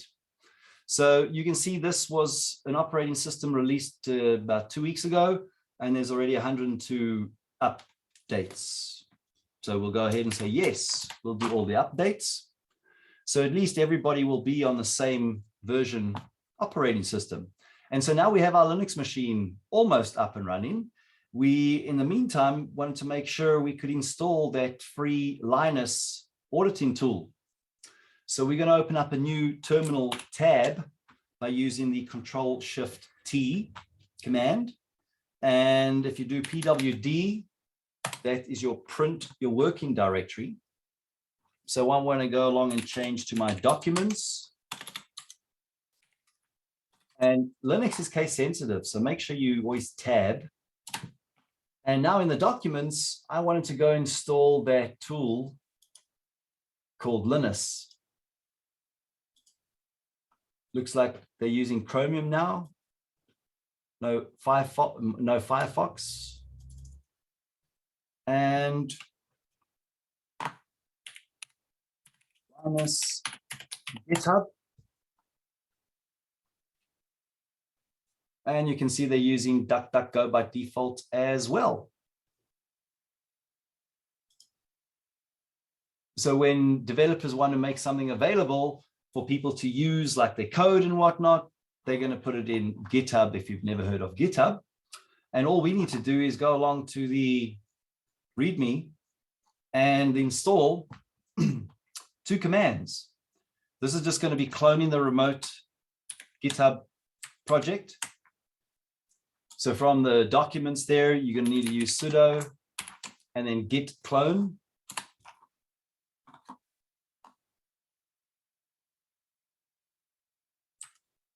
And once that's finished cloning, then the second command will change to the Linux directory, and then it will actually run the // which means execute in this path.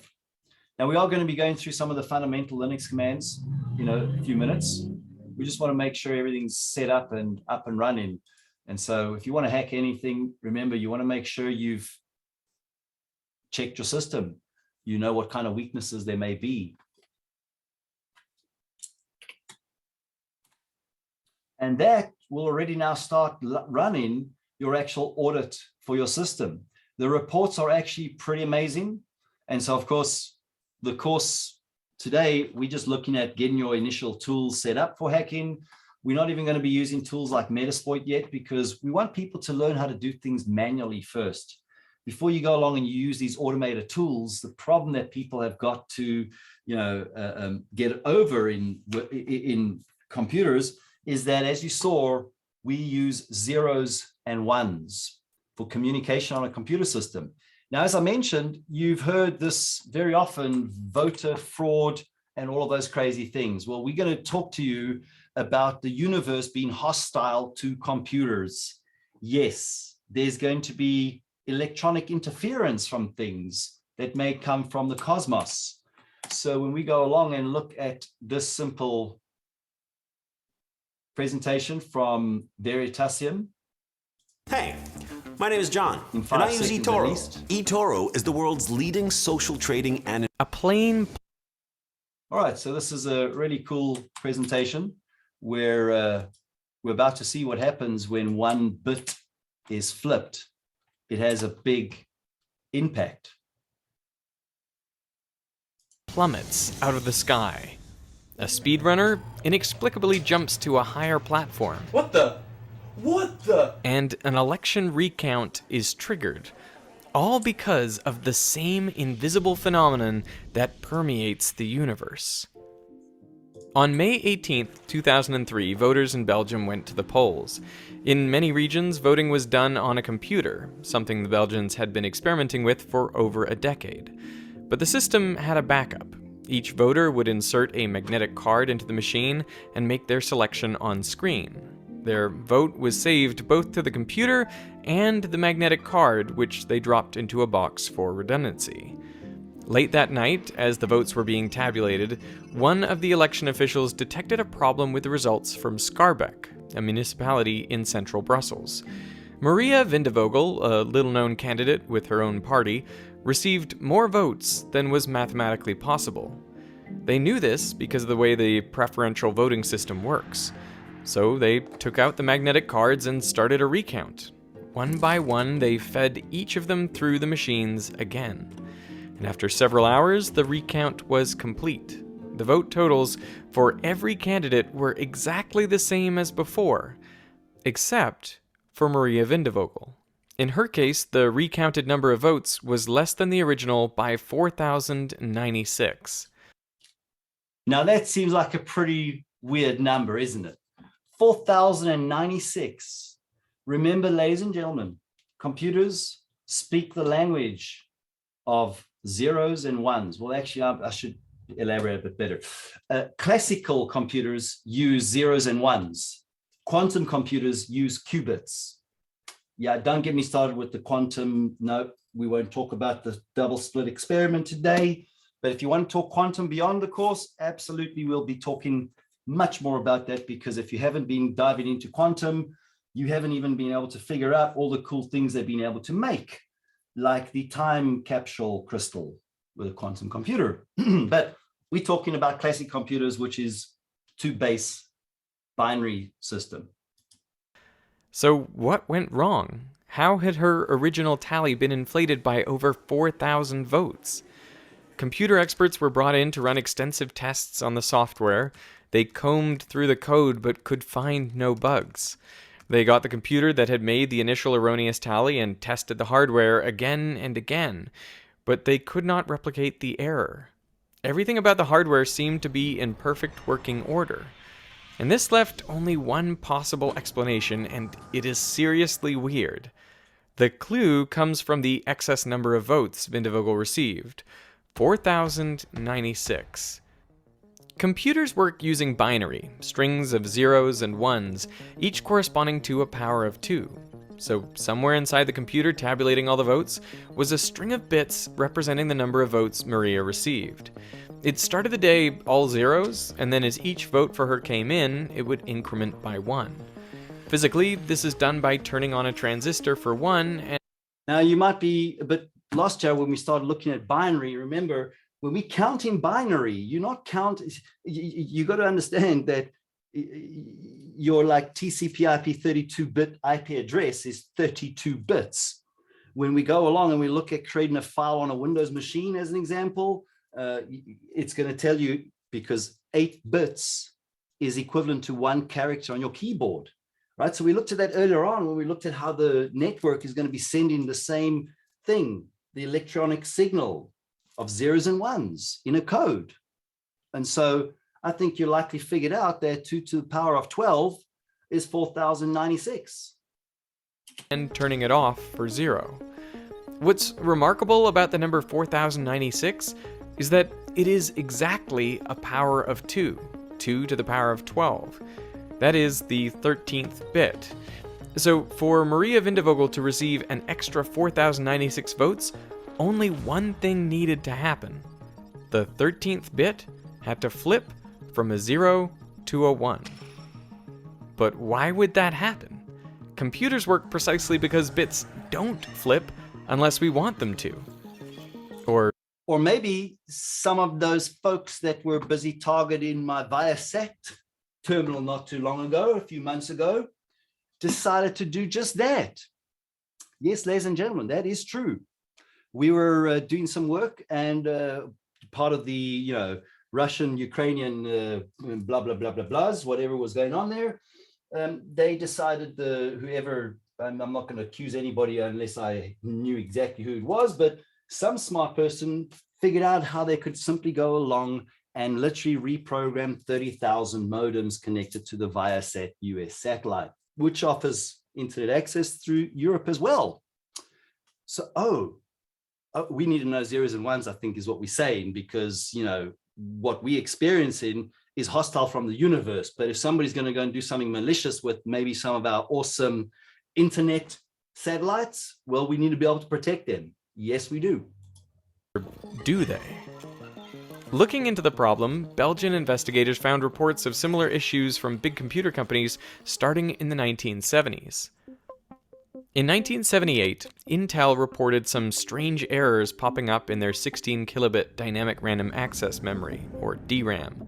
Ones would spontaneously flip to zeros with no apparent cause. The problem turned out to be the ceramic packaging the chip was encased in. With the demand for semiconductor packaging skyrocketing in the 1970s, a new manufacturing plant was constructed on the Green River in Colorado. Unfortunately, this site happened to be just downstream of an old uranium mill. Radioactive atoms made their way into the river and then into the ceramic packaging for Intel's microchips. Intel scientists investigating the problem found that even trace amounts of uranium and thorium in the ceramic were sufficient to cause problems.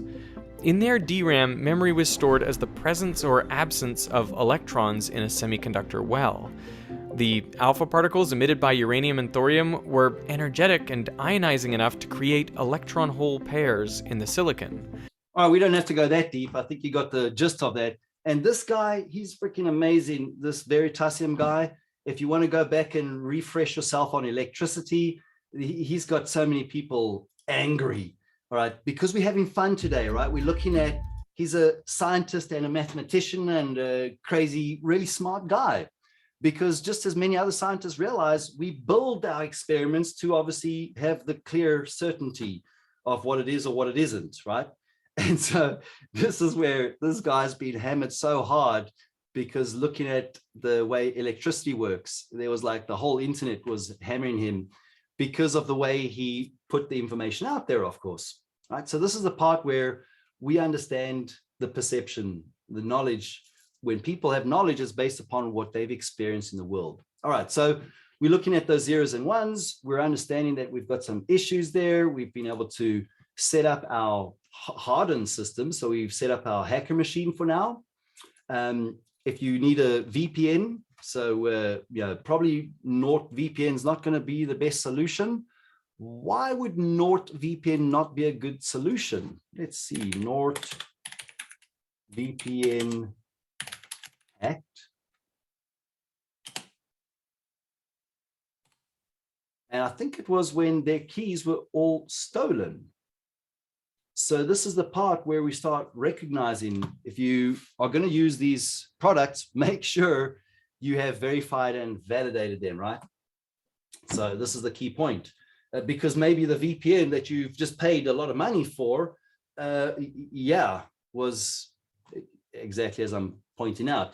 So when you log onto a VPN server, let's say you go to a hotel and the very first time you try and log in with your VPN client, you want to make sure you're using a double VPN tunnel, because one VPN tunnel is normally a very quick indication that you were just targeted.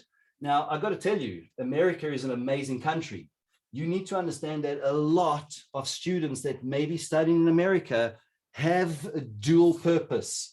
We've very often seen some of the so-called photographers from foreign countries hanging out in San Diego, which, is one of the cool places. So what I'm really kind of showing you folks is that if you don't know that it's a government-friendly, sponsored kind of corporation, as an example, who have done a lot of extensive tests, you want to just consider what we call zero trust. Zero trust is consider it not trustworthy until you've verified and validated those things. All right, so like I said, folks, we're here to help you learn to get better skills and to show you how we have to go and verify and validate things ourselves. The internet's got amazing information, but as we know, there's positive and negative information out there, right?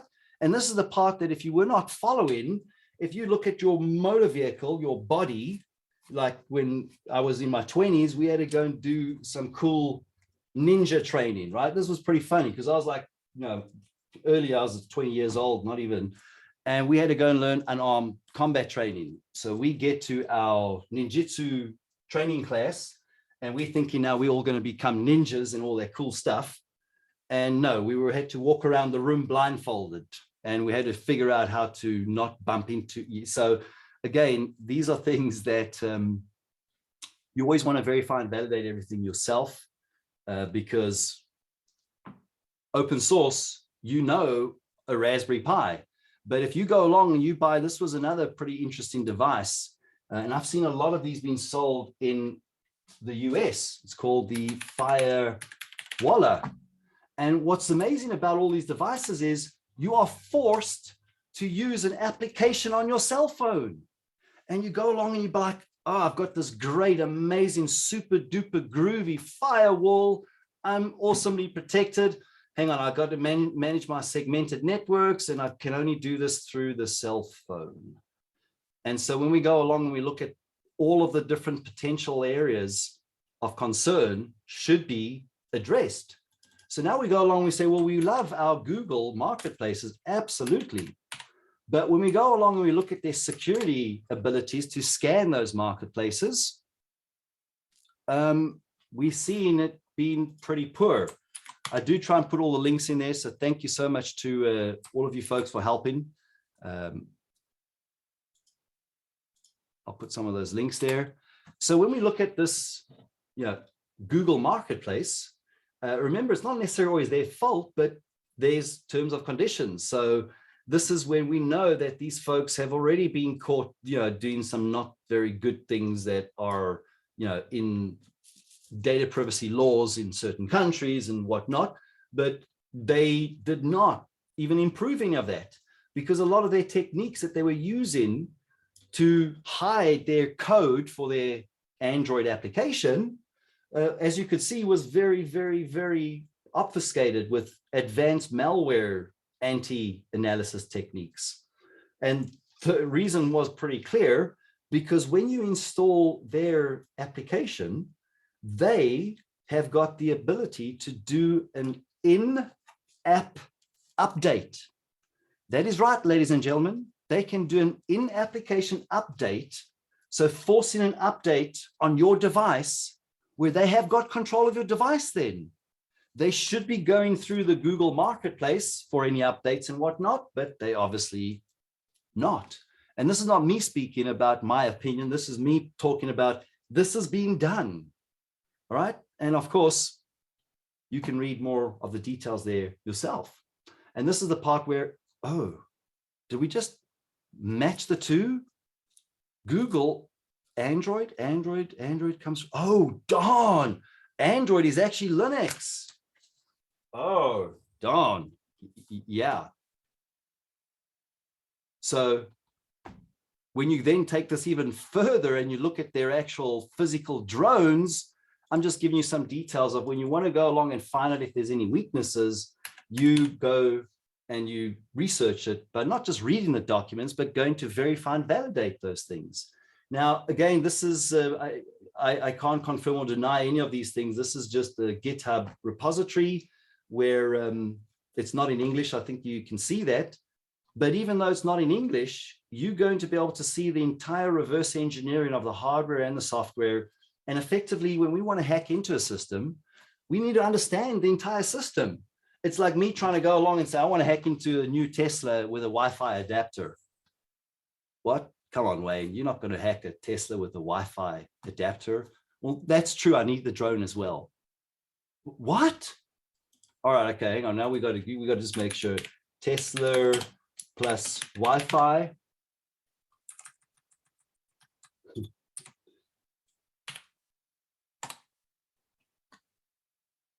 Oh, maybe I got that spelled wrong.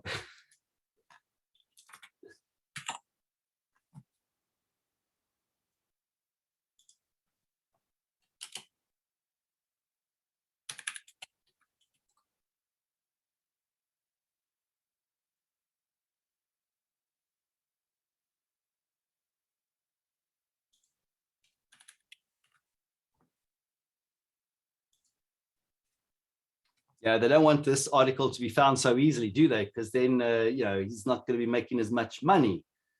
But yeah, what's pretty interesting is the fact that he sold all of his properties. And I'm just saying that he's probably got some insight. So this was a vulnerability called the T-bone. No jokes. This was literally, and now, of course, I think it was only opening up the charge port or something like that. But why? Because they used a hard-coded password. Yes, in all of their amazing knowledge, there's a huge organization like that, they used a hard-coded password. Anyway, so we start realizing there's some big issues with technology. We get that. That's why we continue to build the things we build in. So we now want to go into our environment, make sure we got our system set up so we can actually go into doing some of the attacks now. So I've got my Raspberry Pi. You can go and read your report to ensure you go through and harden your hacker machine so that you don't get yourself easily hacked. The details are all there, and it gives you some amazing hardening reports. It tells you exactly what to go and actually harden and how to harden it as well. So that was showing you just the Linux.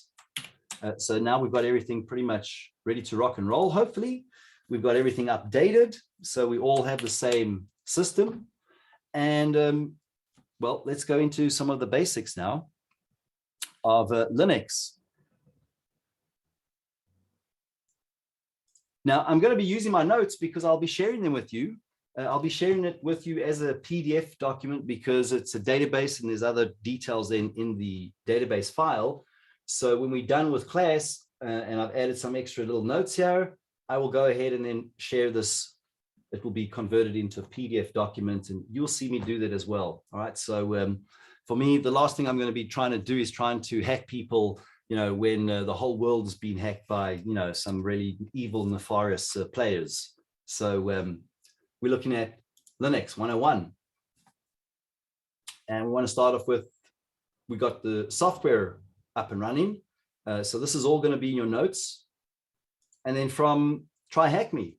So this is where we're looking at the command line. And when we look at just Linux and the command line, we could be here for a very long time. So I'm not going into every single element of how to, you know, configure a manual or static IP address. We obviously following along that you can go and continue to practice beyond the course as well.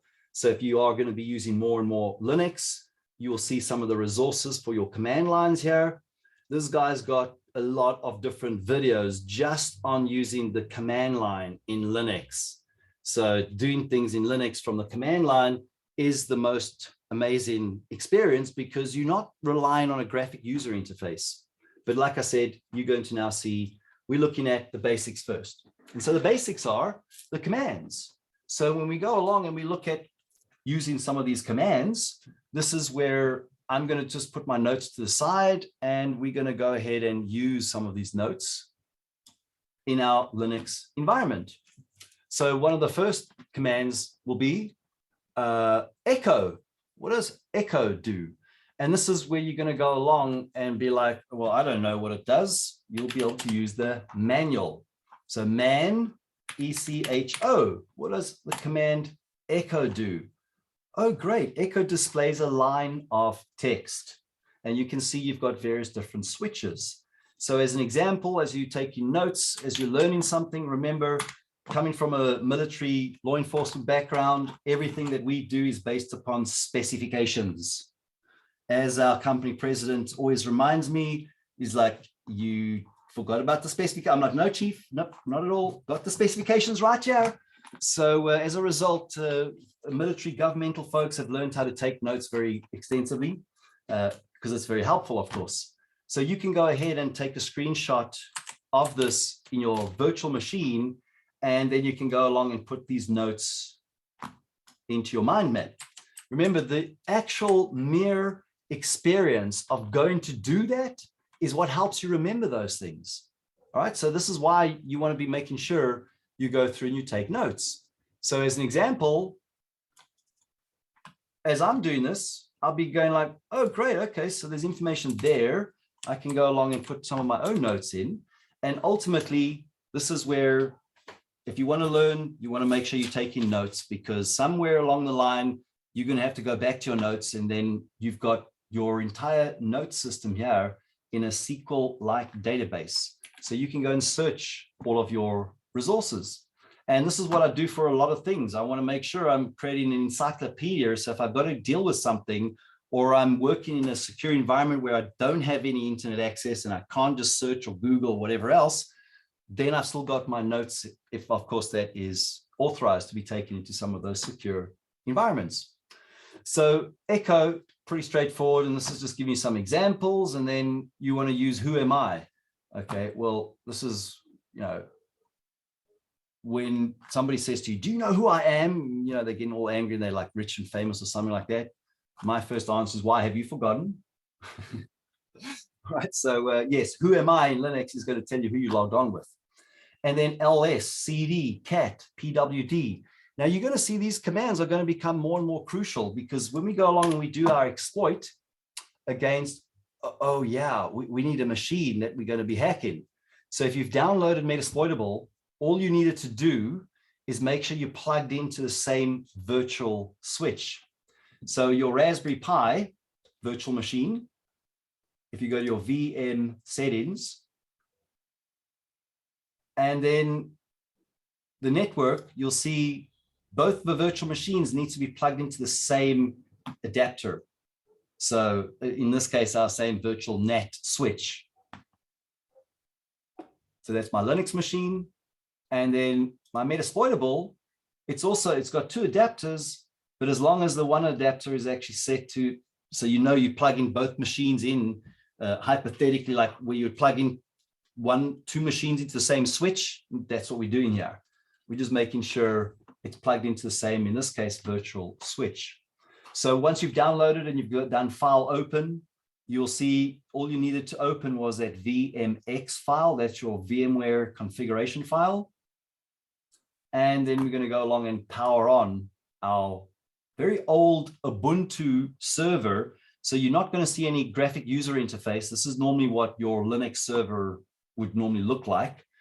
Linux servers are very popular, especially in the cloud, because the licensing is free. You don't have to pay that very, very, very expensive licensing fee. Now, remember, when we go to our vendors, it's really funny that Microsoft just found an application sandbox weakness, but I think that's because it's how Google and Microsoft are obviously, showing who's got bigger cojones or something like that, right? Because some time ago, the Google reverse engineering experts found a weakness in Windows operating systems. This is a pretty severe weakness, and it's led to some big attacks already happening, as is the Folliner. And here we can see, basically, one of their researchers found a weakness where you could bypass the firewall. What? So being able to bypass network restrictions in an app container sandbox. So maybe they were using something like Docker. Well, no, this was built in Windows containers. And what did Microsoft decide? Microsoft did not think it met the security bar, so it marked it as won't fix. The vendors are not helping us. They're not taking accountability for their very, very poor designs. Now, I've done my MCSE a number of times, so I'm not just talking off the top of my head here. If you don't know this, all Office documents are saved as a zip file. Really? All Office documents are saved with a zip file? Yes. And that means that your Office documents are probably why a lot of organizations are being targeted by our wonderful Nobelium. Now, Nobelium is otherwise known as SolarWinds. So I know you've heard enough about SolarWinds. I'm not here to talk more about SolarWinds. I'm just here to point out that you can go along and read all these great resources, but very importantly, know the attack techniques that they were using could have been avoided if Microsoft were interested in security and not money. Just like we've seen with Facebook. Facebook's algorithms are based on making money. So is Microsoft's pretty clearly.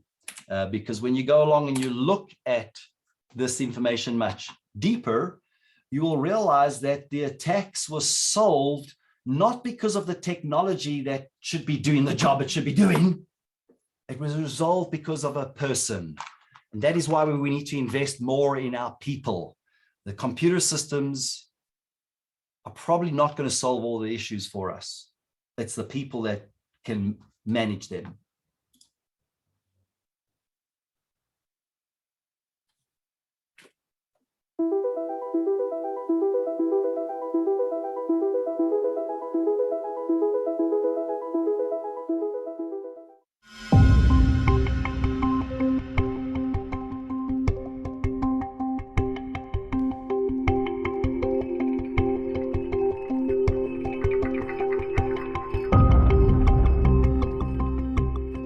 This entire investigation happened because a security guy at FireEye.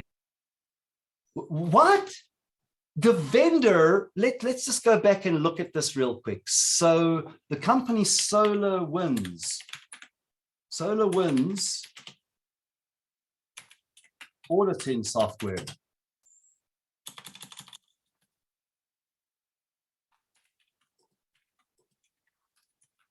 This is an organization that are very, very experienced. They have special audit management software. Oh, I mean, so they were hacked, but they weren't even aware that they were hacked. Wow. So it was actually a third-party company. Let's just make sure we go back there 10 seconds.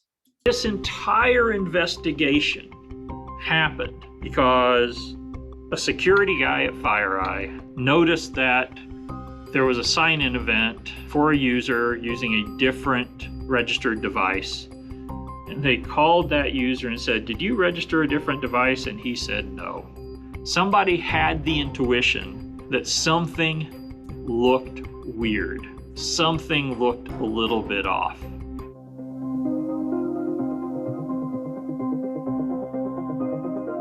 All right, so we can get more details from it. There's like 4 different interviews. You're welcome to go and check it out.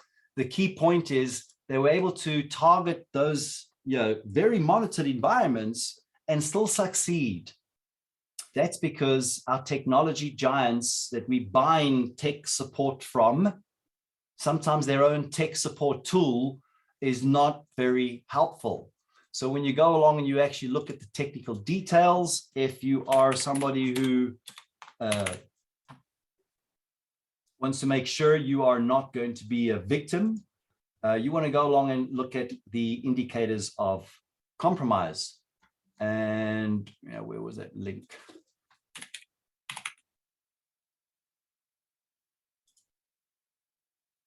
There we go. So when we look at some of these attack vectors, how they're happening, you will see it's a spear phishing campaign. So they're still targeting the end users. And it was an email attachment. That was it. And this is why if you look at Office and you look at every Office document you create, Microsoft is setting us up for failure because their technology is not designed for security, it's designed for money. Whilst that's fine, we get that to some extent, well, people globally are dying because hospitals are being hacked and ransomware and whatnot. All right, so we get that. Excellent. And of course, what's the mitigation here? Make sure you've enabled all of the Microsoft technology. What? Yeah. So I'm really looking at trusting more open source software, because all of these vendors are not able to stop their platforms being used for malicious purposes. All right. So when you go along and you look at all these indicators of compromise, thank you so much, Shreya, again, for adding that. You are very kind.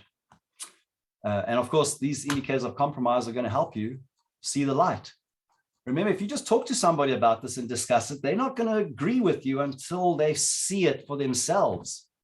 Remember, the famous saying, the ego knows no truth. Yep. When people are controlled by their ego, it's known that they won't know any truth because their ego is controlling that. So like you've been seeing, right? The attack vectors are within hardware, software, and all sorts of things, and we need to learn how to control this. So now we can dive into a little bit more of our attack vectors. So this is our hacker machine. We now have a vulnerable Linux machine there, and we've got a cleanly set up Raspberry Pi, it's Debian operating system, and we're going to hopefully successfully hack into that Metasploitable with manual simple techniques. So when we look at interaction with a file system, some of the main commands are ls for list. So when you go along to ls, well, yeah, ls-lhr, there's a lot of different switches that will allow you to list more details about the resources you actually have. So remember, if you're not sure of any of those additional syntaxes, this is where you can use your man. So man for ls. This is why Linux is so amazing. In Windows, it was like that in the good old days, but not so much anymore. Right, so like I said, yes, I'm showing you what resources you have available. And at this point, we want to now go along and look at, well, what about things like changing the directory? Yeah, CD. Maybe we want to CD to the root of the file system. So we're going to say CD/. Now, if you've used Windows before, Windows will use like the C drive, the D drive, and whatnot. Maximize my screen so it's easier for you all to see. So I'm going to say CD/, and that's now, pwd, print my working directory. And you can now see you are at the start of the file system, right? So, yep, great, thanks, good points there. We're making sure we're giving everybody some awareness, because the media seems to be very polluted, should we just say it that way. So let's say if the Russians, hypothetically speaking, were able to buy a lot of advertisements on those social media platforms, yeah, the reality is they probably did that. And so we need more awareness of what's going on. And the technology shows it. We don't have to talk about it, we're just doing it. So print your working directory, CD, your change directory, cat, concatenate. Now, cat is a very important command because we're going to want to use that to show things like, as an example, what kind of hash are you using right now for my local account? Am I using the old MD5 hash? So I want to go and concatenate the etc shadow file. Now the shadow file is what stores all of your hashes. And so over here, we can see that my user account, user123, has got a long string of characters. This is your user account hash and other details. All right, so cat is not the meow meow cat, means to concatenate. And again, some of the words in Linux are normally pretty straightforward, but concatenate just simply means that you're going to show the contents of files or whatever else to a standard output. So with no file, or when the file is, then it's going to just be read as a standard input, right? So this is allowing you to obviously read and print. And if you look at some of the examples there,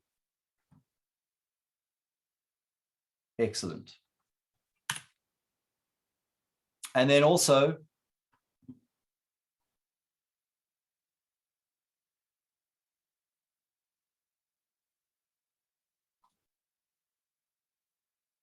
if we go and let's say create a new document here. So here we're going to do ls, probably not a good place to be. So we're going to go along and say cd to our user. Oh no, we want to share cd to our home and then our user account. Great. And then maybe change that to change the documents or downloads. And now I want to go along and create a new file. And we're going to be using the touch command. Right, so touch, change the file timestamps.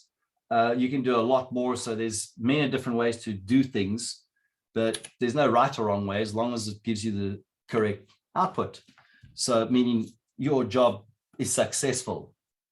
So if we want to go along and say, let's go and create touch demo.txt. Excellent. ls, there's our demo file. And now we want to go along and maybe use a nice, a better text editor. Like in Windows, you very often may have used Notepad++. So we'll do an apt install Genie. We're just showing you how to install. Oh, it's already installed. Excellent. It's just a simple text editor. Well, actually more complex. It's able to do coding and all sorts of great things. So at this point, you can see nothing too complicated. And so if we had to go along and we wanted to open up that file, we could use Vi or Nano. So I'll just use Nano. It's going to be easier for some of you folks. Vi, yeah, you either love Linux or you hate Linux. And Vi is too complex for us to do on a Saturday. So Nano and Devo.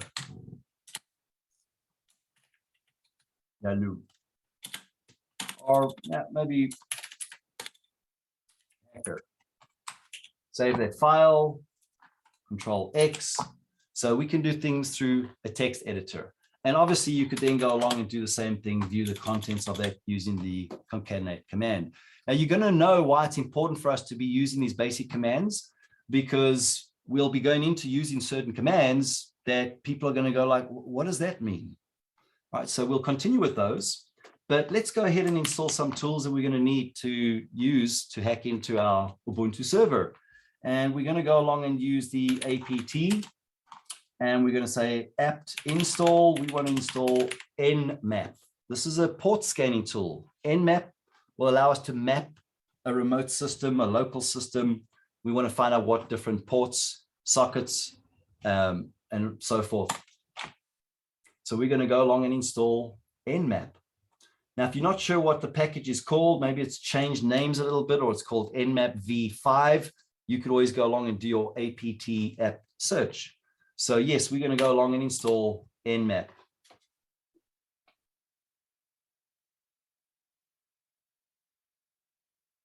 So we now can go ahead and say Nmap without any command syntax. So just doing Nmap with no command. You can see the shortened, abbreviated quick list. So these are the shortened commands. This is not the latest version of Nmap. There's actually much newer versions, but we're using a 32-bit IP address, a 32-bit virtual machine. Raspberry Pi OS, this is only 32 bits unless it's changed.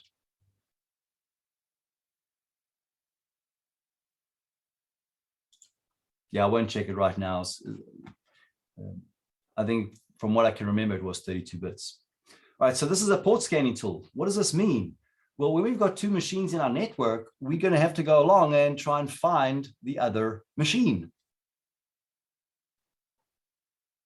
So we're going to have to go along and look at doing some, host discovery on our network, which means we want to look at what else is connected to our network.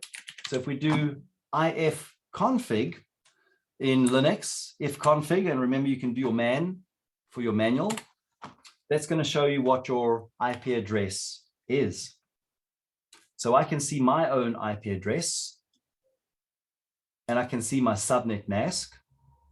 And we now want to just go along and do a quick host discovery. So when we go along, we look at Nmap. Remember, your cheat sheet here will be your basic Nmap output over here. So the first thing we want to do when we plug into a new network and we're going to try and look at hacking into some server is we've got to go and find out what machines are discoverable. So we've got to start off with host discovery. We're going to go and discover what machines are available for us to hack into. As you can see, we're going to start off with the list scan. That's normally using DNS. We're going to have it set up locally, so we won't need to use the SL. But at this point, this is where we're not going to just, assume we'll use one protocol. Like, when we go along and we look at the protocols we think it's going to be used, we want to now make sure we install Wireshark, a packet sniffing tool. So when we use some hacker tool, we can always sniff the traffic to make sure it's doing what it says it's doing. So we're going to do apt install Wireshark.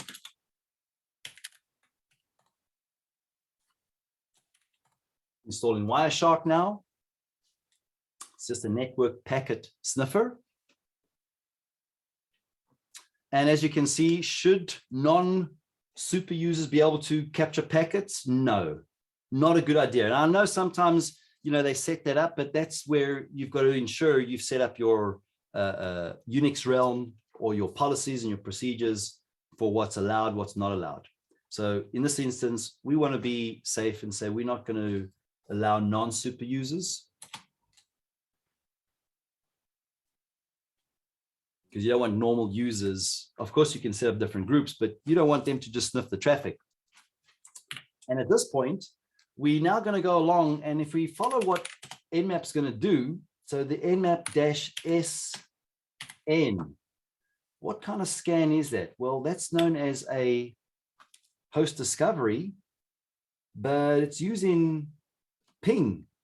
So when we go along and you look at that Nmap and you go back to what we're essentially doing first is we've got to discover the machine. So we go through host discovery. And you can see this is going to be doing a ping scan. And remember, we've got to look at what type of protocol will be used. So when we go ahead and we look at our local address, and we want to look at our gateway, netstack-nr as an example, we're going to just try and ping our gateway, our internet gateway, like your router. So ping stands for Packet Internet Network Groper. And we're just going to make, this is obviously crucial because if you cannot ping a machine, it's either firewalled or it's not online. And as you can see, I got a response. Now, who can guess what protocol is going to be used when I now go along and I do my Nmap-SN, a ping scan, and I'm going to specify the whole network subnet. I'm not just targeting one machine, I'm going to specify the whole network. So I'm using .0 and then the /24 is me specifying the bit mask, the subnet mask, basically. All right, so at this point, when I now go ahead and run this, remember, we need to make sure when we hack into a system, we need to know exactly what protocol it's using. Otherwise, it'd be like me on the battlefield where there's a big, huge elephant, and I love elephants. It's a very bad example of an analogy, but it would be like me trying to use a rock to get the elephant to run away kind of thing. You can't, you're going to have to throw a very big rock at the elephant because the elephant's not going to feel much. Or trying to shoot the elephant with a bow and arrow. Okay, you got to make sure you use the right technology for the target system, that you use the right weapon for the target that you're looking to go after. So remember, this was a simple question, right? What protocol is going to be used here? So when I go along and I run this, this is showing me all of the machines. And you know as well as I know that I only have 2 machines that are already booted. So in my case, in my VMware workstation, I've got my hacker machine and my Metasploitable, which is an older Ubuntu server. And so there's no GUI there. Of course, it's got an IP address. We're not going to be able to go and log on to that machine to see what its IP address is. So when we look at hacking into the machine, we've got to do it from our hacker machine. And so at this point, we want to make sure we know what protocol has just been used for this ping. Remember the Nmap host discovery, it's using ping. So let's see. What protocol? Now, you don't want to always just guess this. So we can open up a new terminal. And remember, I said only root people can access Wireshark. Well, this is where you would say sudo. You want to open up Wireshark as root, super user do, Wireshark. And normally it should prompt you for your password. I'm not sure how else has been set up, but it didn't. So that's probably not a good thing in this newer version of Raspberry Pi, which is Debian really. So at this point, before we run that again, now I can go along and sniff the traffic. So nobody fell for my trickery there. We know it's definitely going to be using TCP/IP, but what I did there when I said go and ping your packet internet with Groper will normally just be using ICMP, but not when you do it internally, because internally it depends on what you're doing.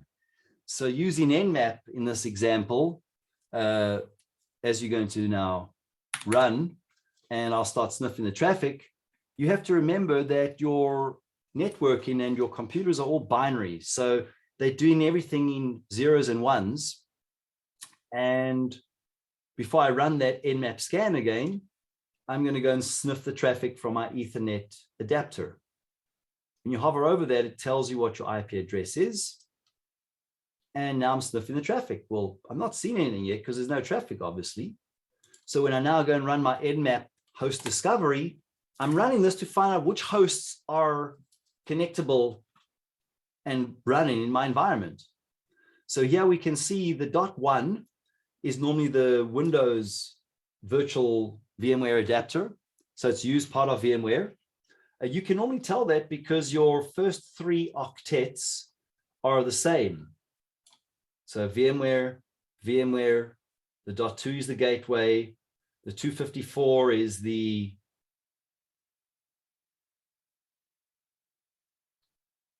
DHCP server. And so it seems that it can only be the 129. Of course, when we went to look at our own IP address, we have IP address 128. So what we've done is we've deduced the fact that there are other network services running here, but the only other machine, the .2 and 1 are used for VMware. The .254 is also used for your VMware DHCP server. The 128 is my own hacker machine. And then the 129 is the only other IP address it could be.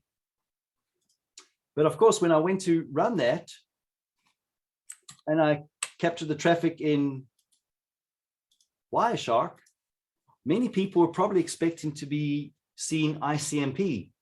It's not using ICMP. And the reason being, when 2 machines need to communicate with one another, they use a mathematical calculation called AND-IN. And let me bring up a nice simple diagram to show you the visual of that.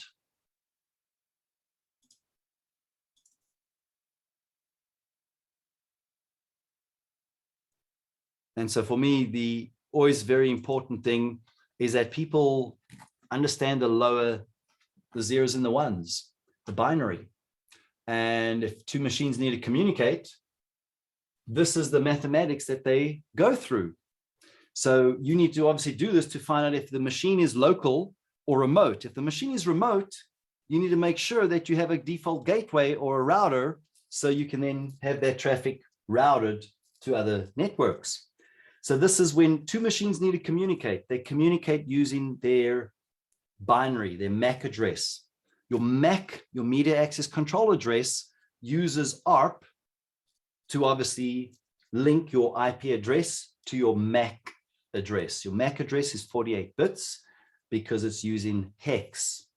Hex is a base 16 numbering system, whilst, of course, we're looking at the 2-base numbering system, which is binary, of course. So to make your binary numbers shorter, they use hex conversion, binary to hex.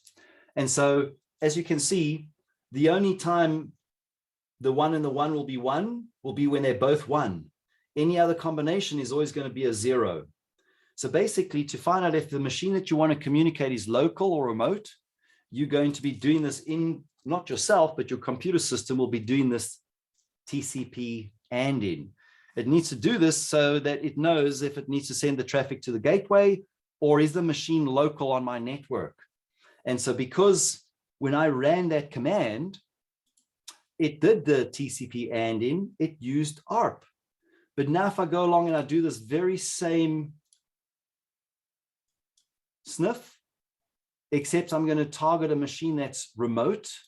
So I'm going to go ahead and say, okay, let's do this Nmap against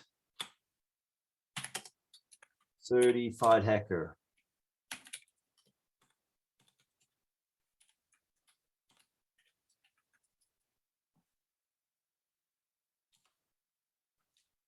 Oh, it's a remote machine. As you can see, it had to go out to resolve it on the internet. And so when we now look at this, you're going to see that ARP was not used because ARP, Address Resolution Protocol, is not routable. Okay, so you can see here, this was ARP for my own local machines, but then the minute I wanted to obviously query the remote machine, that's where you need to use ICMP, because ICMP is a routable protocol. Right, so any kind of attacks you're doing, you always want to make sure you're sniffing the traffic as best as you can so that you can always go back and look at what could have happened with the zeros and the ones. So at this point, we pretty simply ready to now look at what target doors could be opened. So when we look at port scanning the system is where we want to go along and walk around the building, so to say. We're going to look for different potential entry points. And so when we do this simply by using Nmap, we can do an Nmap ST, a 3-way handshake, which is the most reliable, but normally the most noisiest. So you could also do a SYN scan then, which is going to be manipulating how much traffic is normally sent. So beyond what we're doing right now, we're just going to do a TCP connect scan, and we want to go and find out what ports are open on the server we want to hack into. So mine is 128 at least. Oh no, that was my own 129. So at least I could see no ports were open on my local hacker machine, but on the remote machine, wow, I can see a lot of potential weaknesses there. Now, once we've just walked around and we've just looked at the door, we need to go and verify more details. We need to try and dive a bit deeper in to try and see what manufacturer the lock is, because we want to go and find out what potential weaknesses there may be in that infrastructure, right? So like I said, we're making sure everybody's learning some of the fundamentals of Linux. As we go along and we do some of these attacks, you will understand why we're pointing out some of these crucial commands. So as you'll see, some of the other commands that we haven't mentioned here, using the find is going to be very, very important to find things, of course. So grep is also another method of finding things, but grep is much more powerful because you've got various different search criteria, much more advanced search criteria. And of course, we spoke about cat. So that's showing you some examples where you want to go and look at the access log.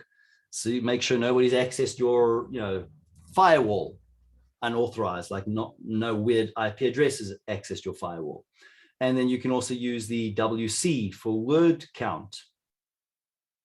So there's just some of the manual pages for grep, find, WC. And this is going to be pretty important, as you're going to see, because we're going to look at doing two types of attacks. And so very important, when we go along and we want to append a file or create a new file, we're going to be able to actually use the different operators. So first off, the AND, just the one AND, that allows you to run commands in the background of the terminal. Now you saw earlier on when I used the AND, that allowed me to combine two commands in one line.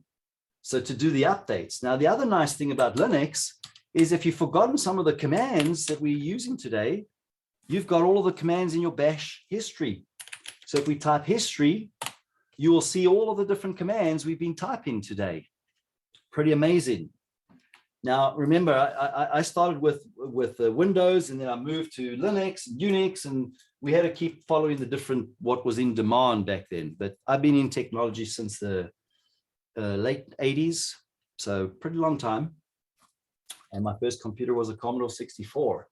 So that's like one cell phone is equivalent to 300,000 Commodore 64s. That's to give you an idea of processor power back then. All right, so you're getting the feel for this. All right, remember, you've got the ability to view your previous commands by using the history command. So we've got all of these different potential entry points. And well, we want to go along and look at identifying a weakness. We're going to go along and look at the first port that's open yet. FTP stands for your file transfer protocol. Now, it's not using encrypted version, so it's just port 21 and it's clear text file transfer protocol. But we need to go and find more details about what service version that is. So we're going to go along now and say, okay, let's do a little bit more active reconnaissance and run nmap-s uppercase V. This is going to do a service version handshake where we want to try and communicate with the remote service. So the same command we did there, just go arrow up, change it to uppercase V, lowercase s, so service version. And then we want to specify, oh, we just want to find out the port, just the port -P 21. So can you please, Nmap, go and do a service version on port 21, try and communicate with that service that's on port 21. Remember, folks, let me know if you've got questions as we're going through this. You're welcome to ask as many questions as you like. And I run this, and whoa, this has come back pretty clearly telling me that there's a weakness. So far, pretty easy.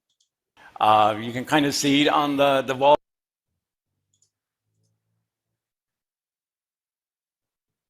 Excellent. All right, so we've got this service here called VSFTP daemon. Now remember, folks, hackers don't go along and run a Nessus scan against your machine and then try and exploit your system. Right? They're going to try and be as stealthily as possible. So we're going to go along now and we want to go and search online for any weaknesses within this specific version of an FTP service. So we go along to our in Google. And yeah, I'm VPN'd into the Netherlands right now. So I always use a software VPN and a hardware VPN. So I'm using a Proton VPN for software, because if you're doing testing and assessments, you're going to need to be able to connect to different countries because of the geographical boundaries and the geographical privacy, like Europe as an example. And of course, your security as well. So I think that means accept everything.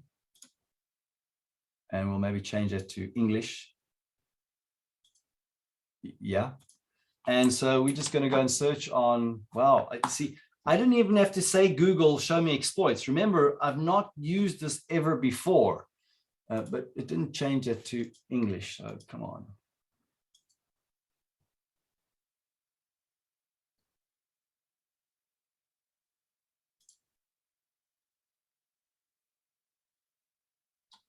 Oh, I don't know where else will be. Oh, there it is.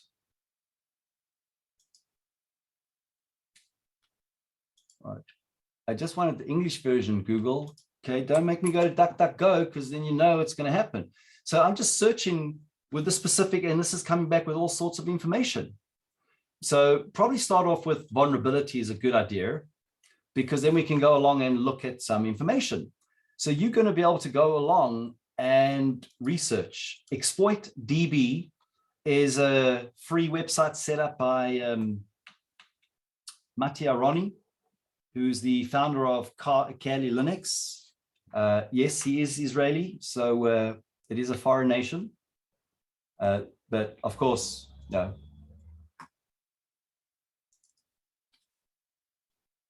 You can always verify this because it's just the software code, right? So now we're looking at this and it's giving us some details. There's actually a Python script where, yes, we need to know how to script and we need to know how to modify and change scripts, but we can pretty much go along and launch a successful exploit against this backdoored, remember those routers you were looking at with those undocumented features. So the undocumented features, it might be just this. So it looks like when we use a username that ends in a smiley face, that's going to trigger the back door, right? And great question. Somebody was asking, what does the SV version mean? Are you meaning like the SV when we did the SV with Nmap? So with Nmap, the SV just means service version. So just remember, if you're following along and you do Nmap, you'll see all the commands that we're running right now are, first we use some of the host discovery, and now we're looking at some of the scanning techniques. Right, so your SV switch is your service version scan. And if you go further down, you'll see it will tell you how you can change different port specifications. So this is where you start realizing, learning to use an environment like Hack the Box. Folks, even when I've got to go along and prep for, like, if I've got to go and learn how to launch a new exploit against the Log4j. Log4j, John Hammond, he's a great guy. He's got some great research. Great videos, as you can see. And oh, wow, he also created this new room called Solar Exploiting Log4j. So before you go along and you learn to use tools like Metasploit, don't do it with just Metasploit, go and learn to do it manually first. And you'll be able to go and look at a lot of his source code as an example. So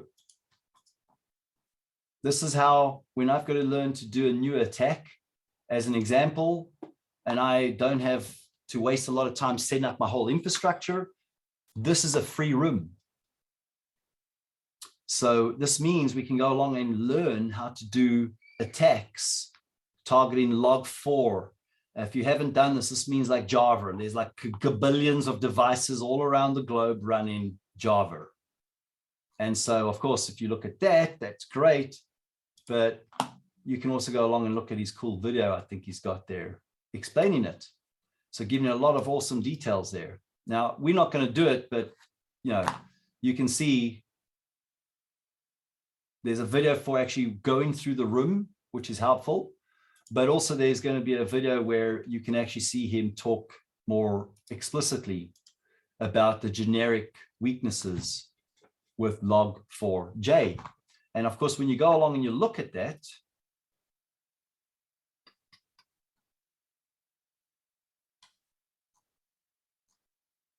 well, I'll go to his GitHub rather, because that's a key point. And you look at one of his recent discoveries is the Forlina.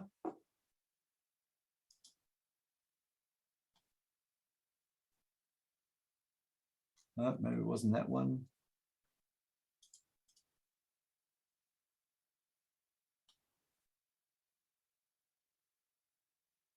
Oh, maybe he's got another account there.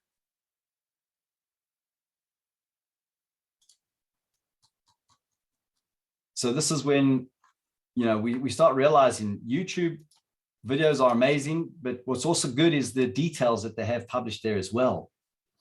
So if you go down to his YouTube channel there, you'll see more details about the source code. So I don't know why it wasn't linking to his GitHub channel before.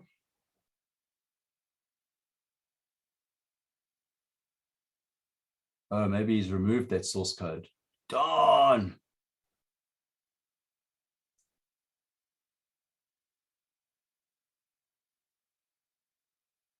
Anyway, you'll see some more details. He's got various different sites. He's got some of the source code. And there's links there obviously for the detection, the bypasses, but I don't know why he didn't put his GitHub in there for the log4j. Anyway, you normally get quite a lot of details there from these folks. And that was the same video as well.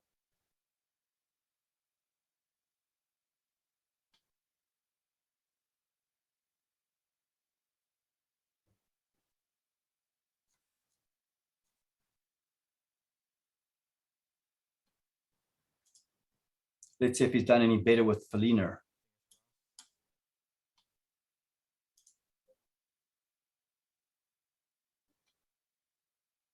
Oh, he's got a whole article on that. Try the walkthrough. There's links, docs. Oh, okay, great.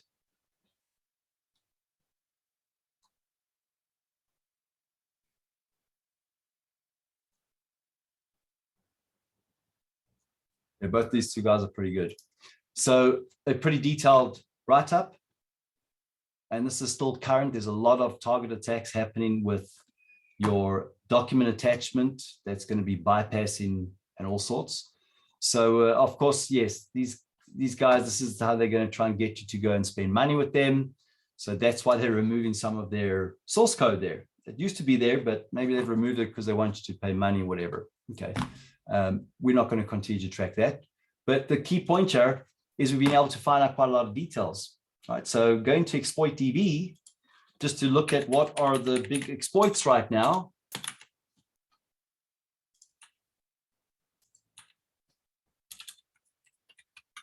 ExploitDB.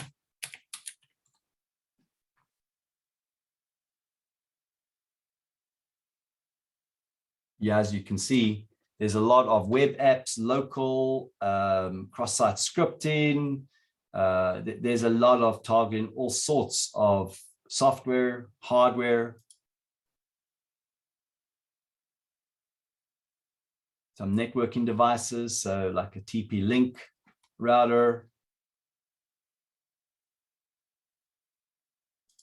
And of course, you can see there's lots and lots of weaknesses. These are all the source code exploits.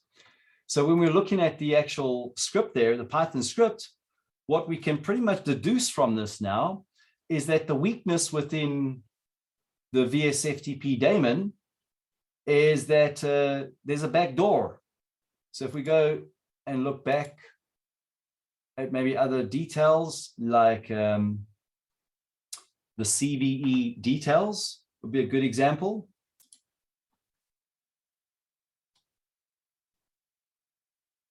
So here we can see that this version of the VSFTP daemon had a backdoor, which when you activate the backdoor will open up a new shell port on 6200.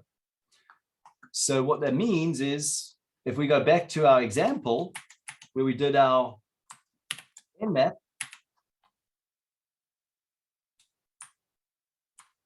st-p, we want to specify port 1 to 10,000 here. So you can see there's no port 6200 here.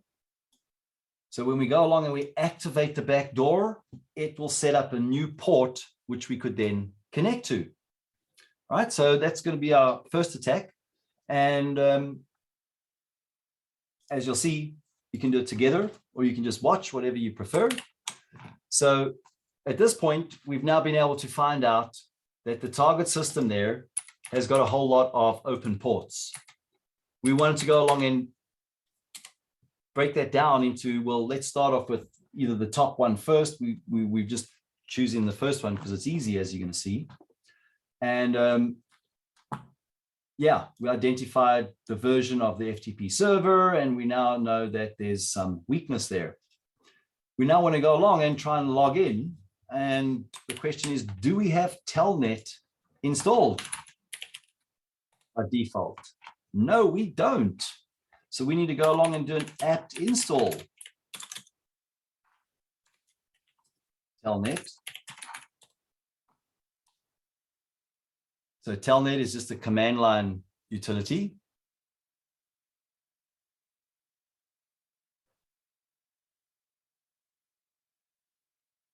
Awesome. And so we now realize we need to use the smiley face.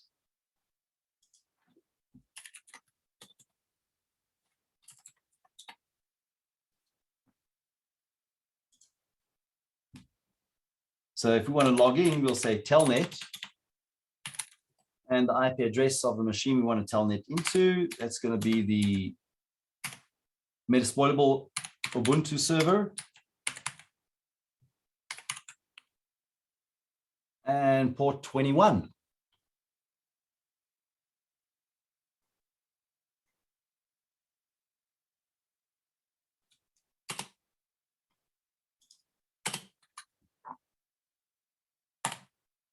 So if I'm right in my thinking, this is where we've now got to use a user account, right? So we're going to say, okay, in our user account, so you say user is, let's just call this backdoor. So it doesn't exist. It's not a real account. But if we put the smiley face in the username, that's going to trigger the backdoor, ladies and gentlemen. So when we now run that, saying what's your password? You don't have to give it a real password. You're showing you the attack vector. So you'll say the password is not valid. You could just say it's invalid. You don't have to have the real password. And we need to now escape. And your escape character in Telnet is your control right square bracket. So you actually hold the control and the right square bracket. That's so you can actually quit. So once we've done that, now we can go along and check if that new port has been opened. And we need to actually tell it the port range because it won't always include those exact ports. So you've got to say exactly from -P port 1 to 10,000. Otherwise, it uses a well-known list that it likes. And sure enough, we've been able to open up a new listener running on port 6200. Now, when we want to hack into any system, we're always looking to gain remote code executed access. Remember when we went to exploit DB?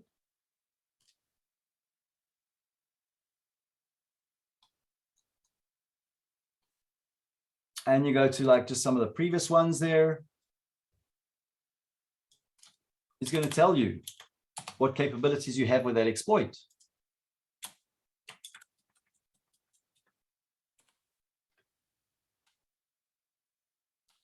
So see there, RCE, that means it's going to lead to remote code execution. That means you're going to be able to force something to be opened where you can then remotely execute your code, your commands. Okay, RCE, great. So what that means is all we now have to pretty much do is go along and connect with our new hidden backdoor. Yep. Now, of course, in the real world, they're going to use a little bit more sophisticated. They'll use encryption. They'll obfuscate that so you won't necessarily see what's really been sent back and forth.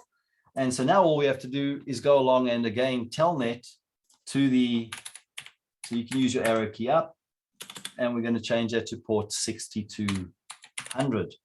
It won't stay up again. So once you've made your first connection, you won't see that port listening anymore. So unless you change some of the code, but we're doing this manually. So we didn't need to use any script. We just did it all simply. Keep your attacks as simple as possible.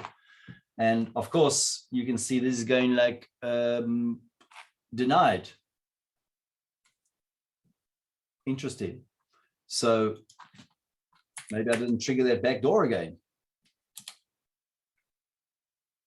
Yep, as you can see, it's not always reliable sometimes when you actually launch the attacks. But of course, you can go along and do the same thing again.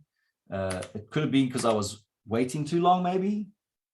But there again, we'll try that again. So user is back forward. Smiley face. The pass is invalid, so it's not a real password. And then your right square brackets, your escape. And then quit.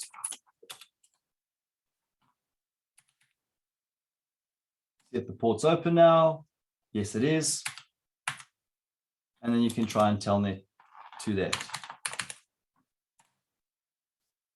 And of course, I know it's going to normally work, but what's happening now with the newer versions here is I believe they have a firewall turned on.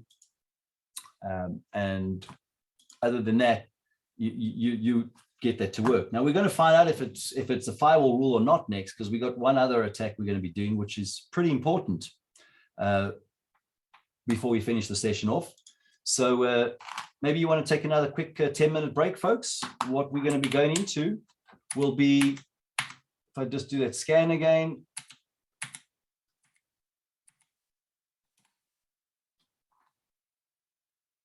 Yeah, I think we're going to target something that's pretty important. That's going to be helpful to everybody. We'll be targeting the NFS, the Network File System port. So we'll take another quick 10-minute break, and this will be one of our last attacks before we then wrap up, and I'll go through a lot more of the notes with you folks and upload it for you all. But let's take another quick 10-minute break so you're not completely exhausted. And we'll probably be finishing at about noon or thereabout. I don't want to make these sessions too long. I will give you a link to a much longer recorded workshop.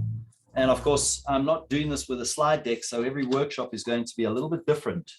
So that means you get a good mixture. But we'll see you back in 10 minutes, folks, where we'll then look at targeting the NFS. So you'll go ahead and do your SV-P, and it's 2049.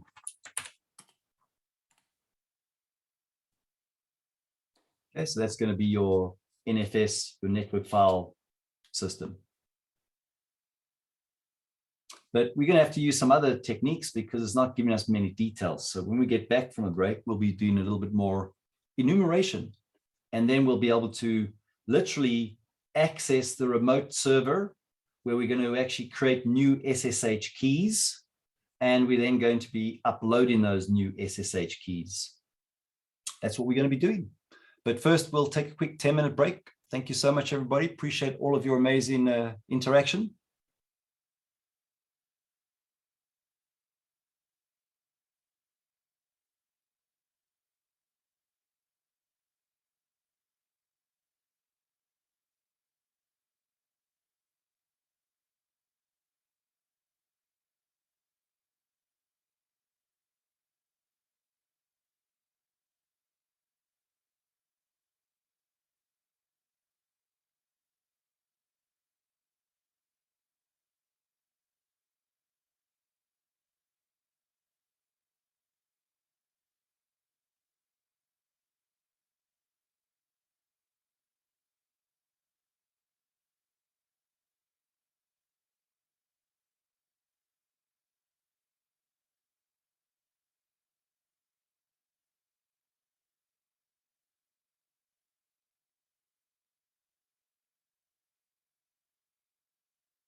And we are back, ladies and gentlemen.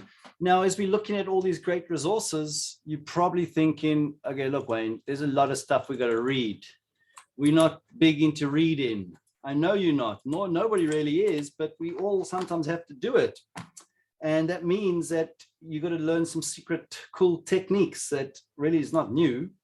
But just in case you thought, I forgot, no, not at all. So how do we solve our problems ourselves? You in control of this.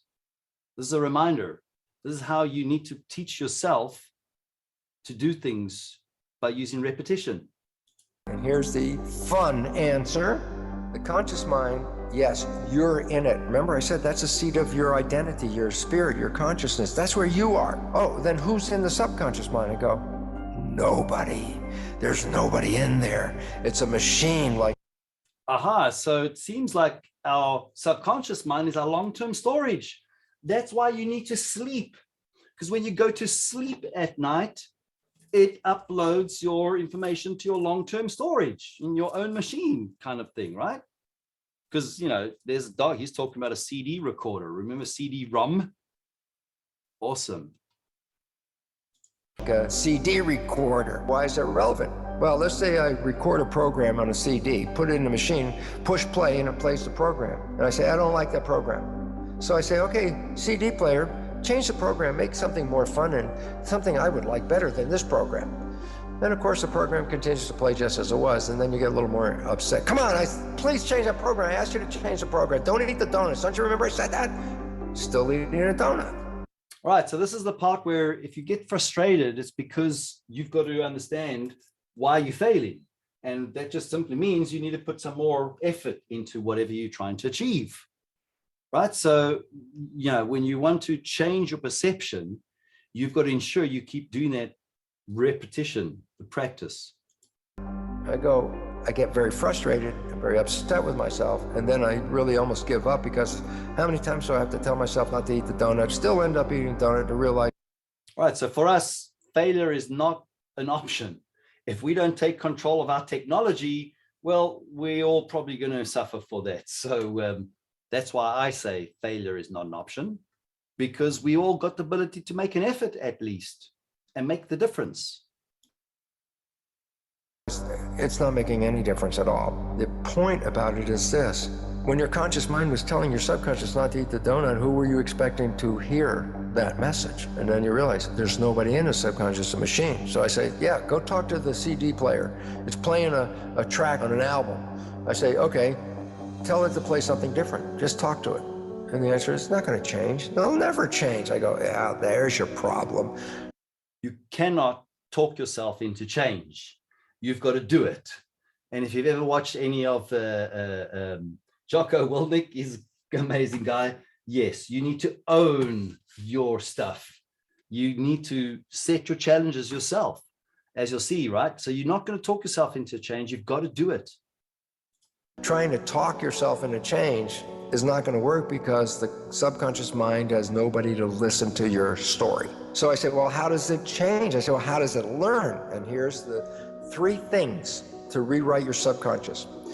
Number 1, how did it learn in the first 7 years, the programmable period? I say, oh, the brain was in a low vibrational frequency called theta, which is hypnosis. So if I use hypnosis, I can download a program. I can say, yes, you can. That's how you can do it. I go, do I have to have somebody else do the hypnosis? And that's the problem that a lot of people have. Nobody else is going to do hypnosis on you, folks. It's just they're giving you an analogy there so you understand that in order to read the book, you don't actually have to read the book while you are awake. You can listen to the book while you go to sleep. Yeah, I'm just making sure I'm giving you some of the tricks that have helped me.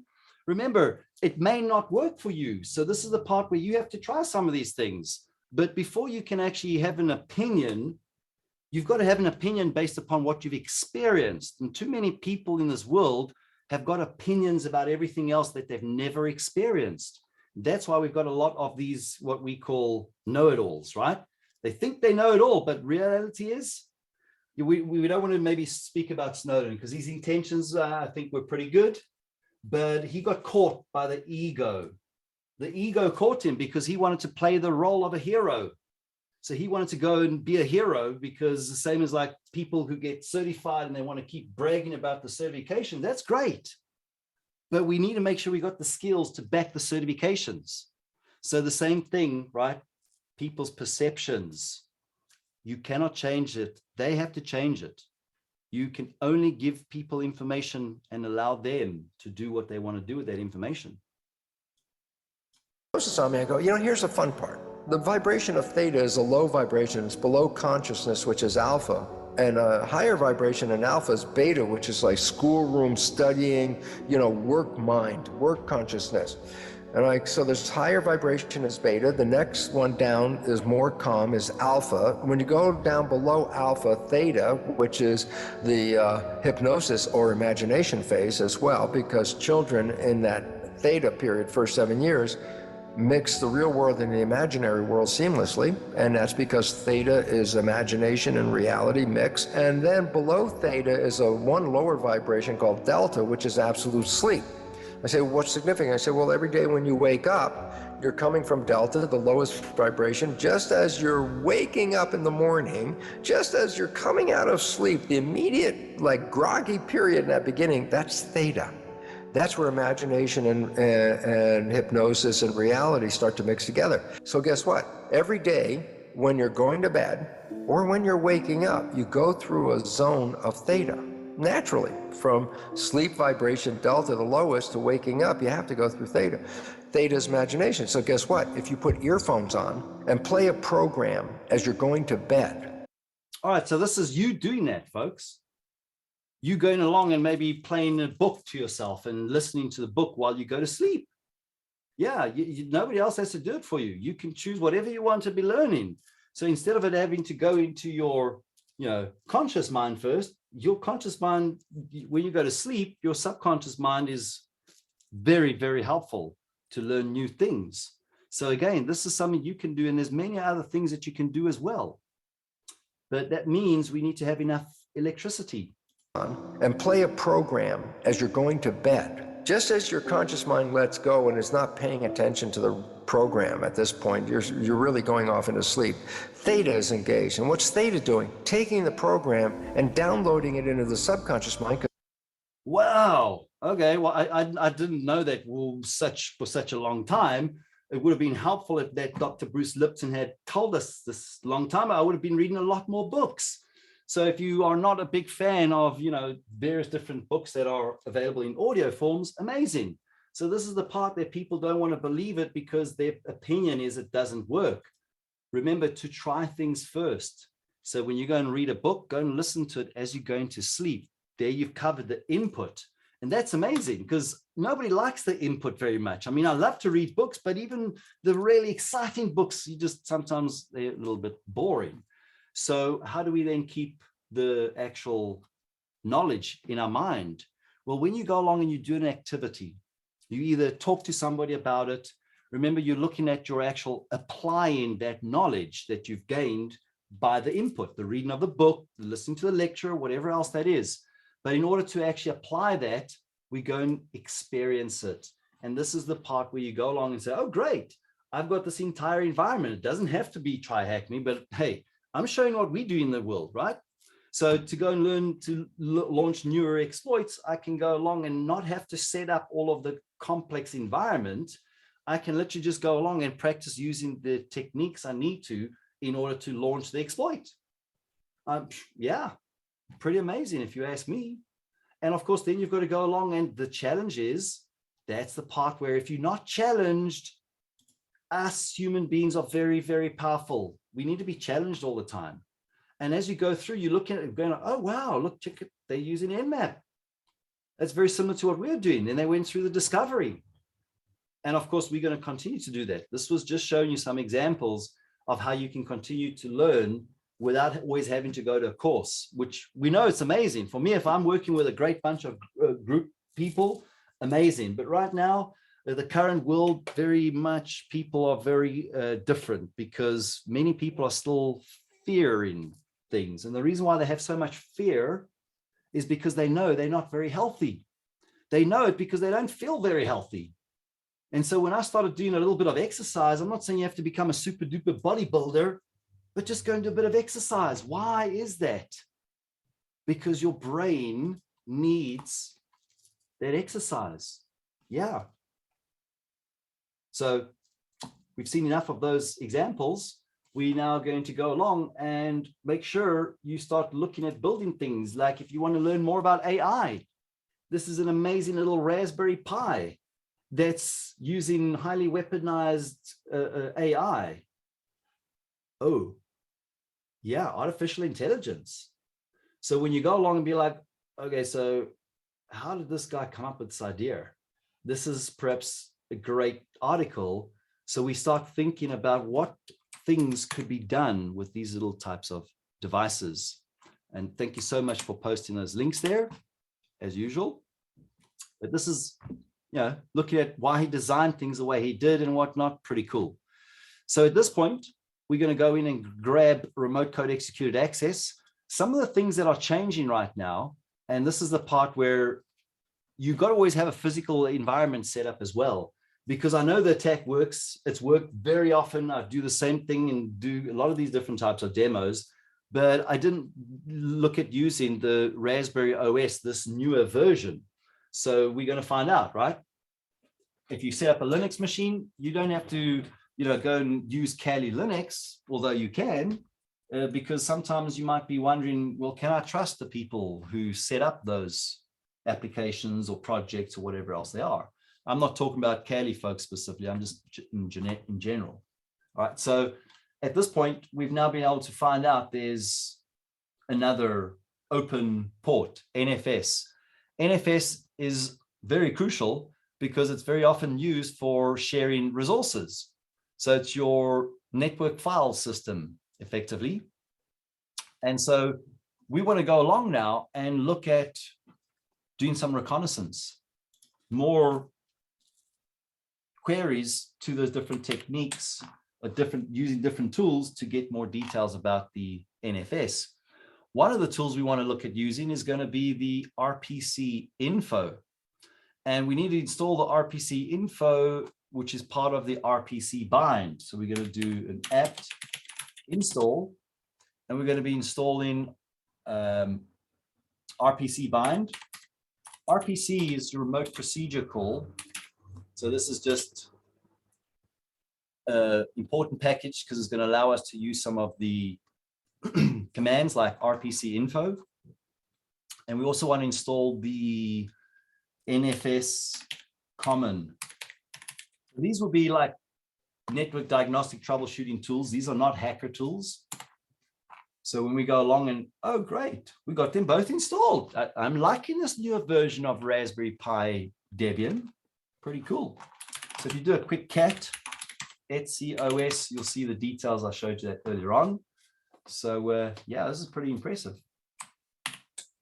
And at this point, we now want to go along and find out some more details. So we're going to use the man RPC info command so we know what the tool does.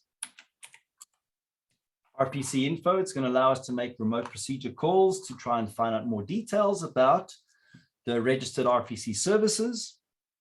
And it lists all the services registered with RPC bind. Great. So now we're going to go along and do the RPC info -p. We want to probe and the target IP address of whatever your Metasploitable server is.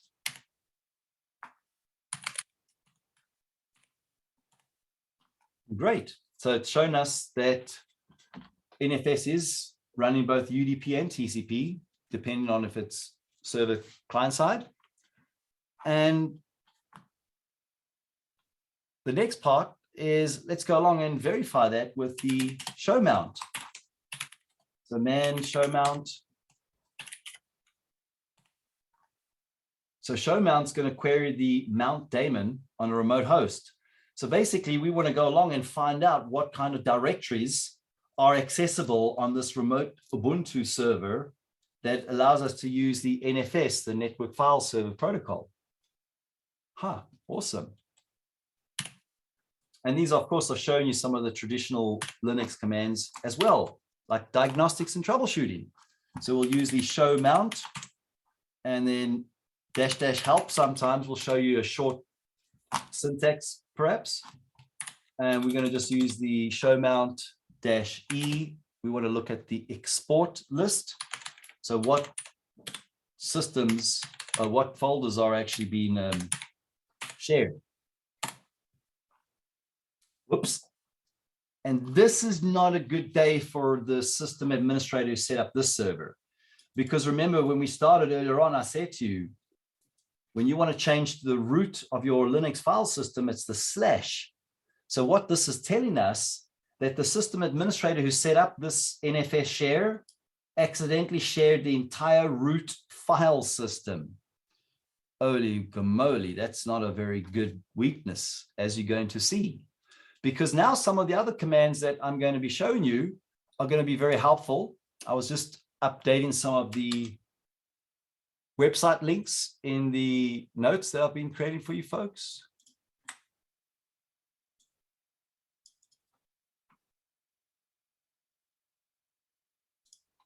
And so as you're going to see, the AND operator, we're speaking about that, but this one is going to be where we're going to actually use this now. So using this operator, the less than greater than symbol, we're going to basically use as a redirector, meaning that we can take the output from a command, such as cat, and then output to a file, and then direct it elsewhere. Now, when we use a double function, this operator is going to append rather than replace. So this is pretty important. If you go along and you use the single, right? The double will append. The single will actually overwrite it. So very, very important. And of course, you can see more details about that. That's just directly from the Try Hack Me. And they're showing you some examples there.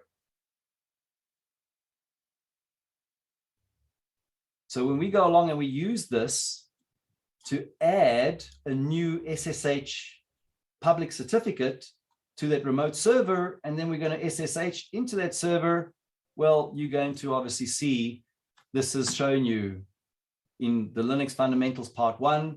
This was showing you how SSH works normally. Well, we're not just showing you that, we're actually showing you how we can hack it as well when somebody's misconfigured the Linux server.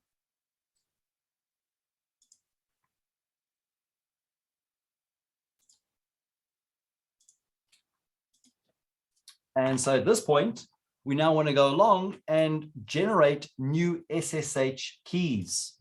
So we've got to use the SSH-key gen command. SSH, your secure shell. Now, key gen, you may have heard this term before.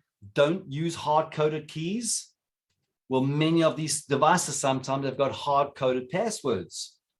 Like, I don't know, let's just see if everybody's following with how I've been trying to release information that is not going to be offensive in any way, and yet we've got to release it in a way that makes sense.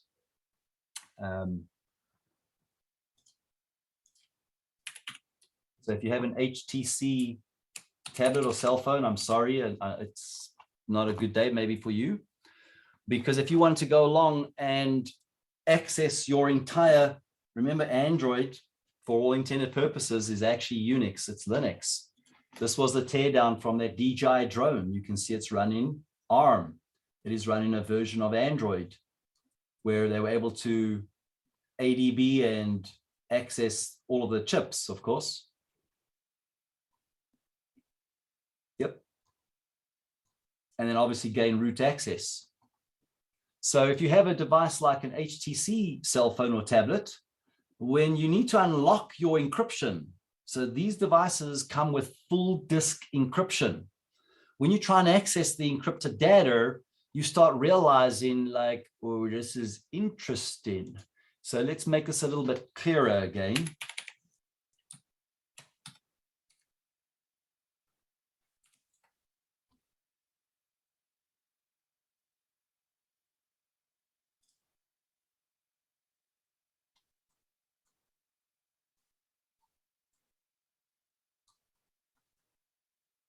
Yeah, it's not the same one.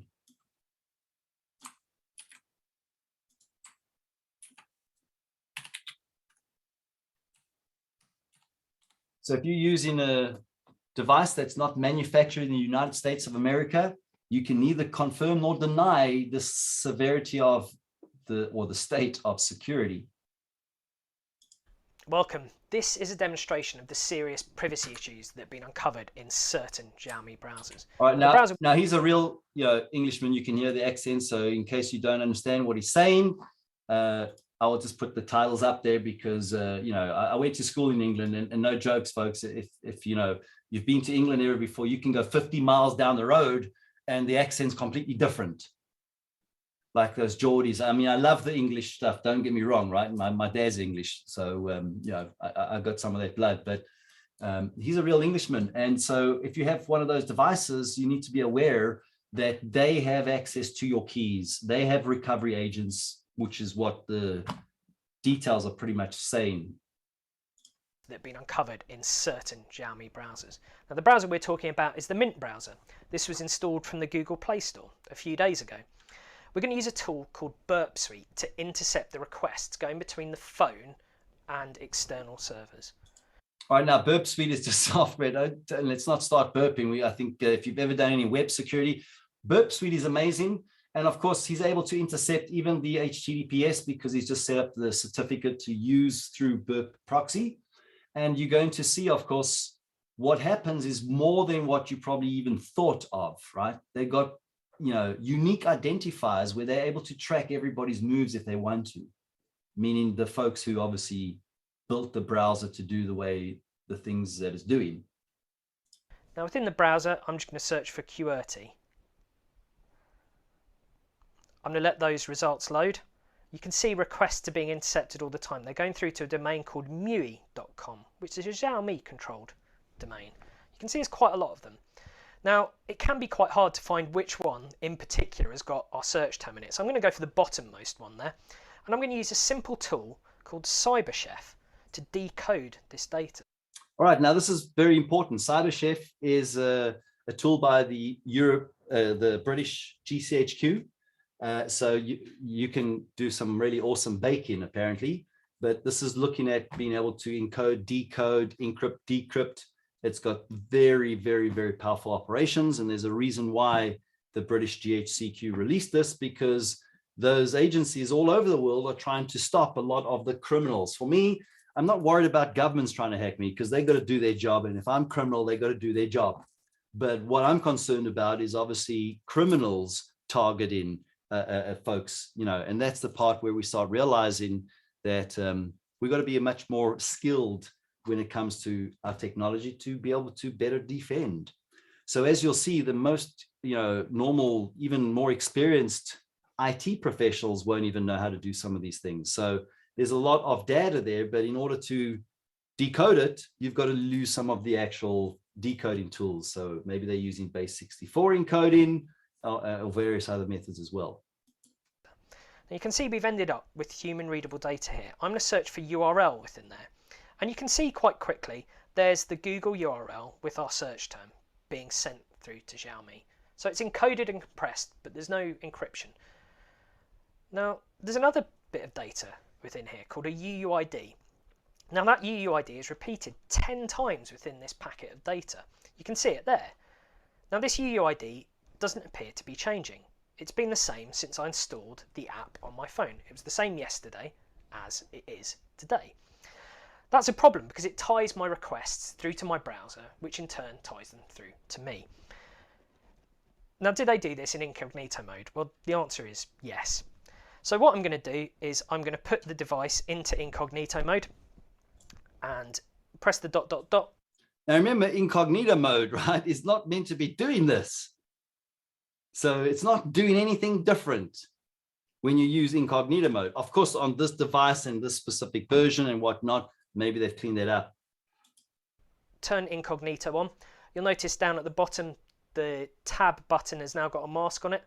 If we press that as well, it warns us at the top that we're in incognito mode. So we're in incognito mode.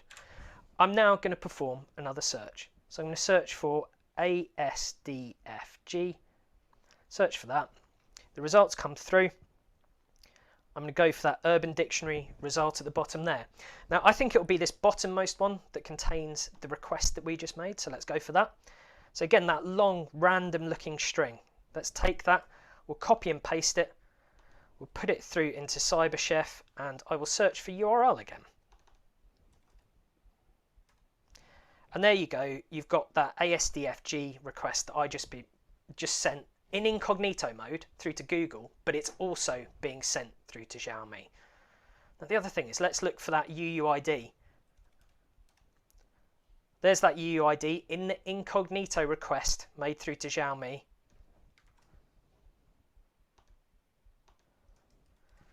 And it hasn't changed. It's exactly the same as it was. So I think you're likely getting a feel for that again, as I'm talking about encryption.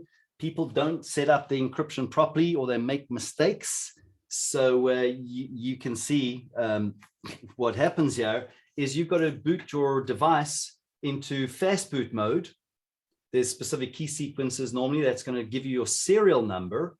Once you have your serial number, you're going to then send that to their website, which, wait a second, there's a key generator. So your cell phone that you've bought and paid for is encrypted from factory using full disk encryption. And let's make sure we get this right. And you want to go along and open up your device because you want to go and look at if, you know, there might be some, what are those things called again? Undocumented features. Yep. Or maybe backdoors, I don't know, you know, whatever you want to call it.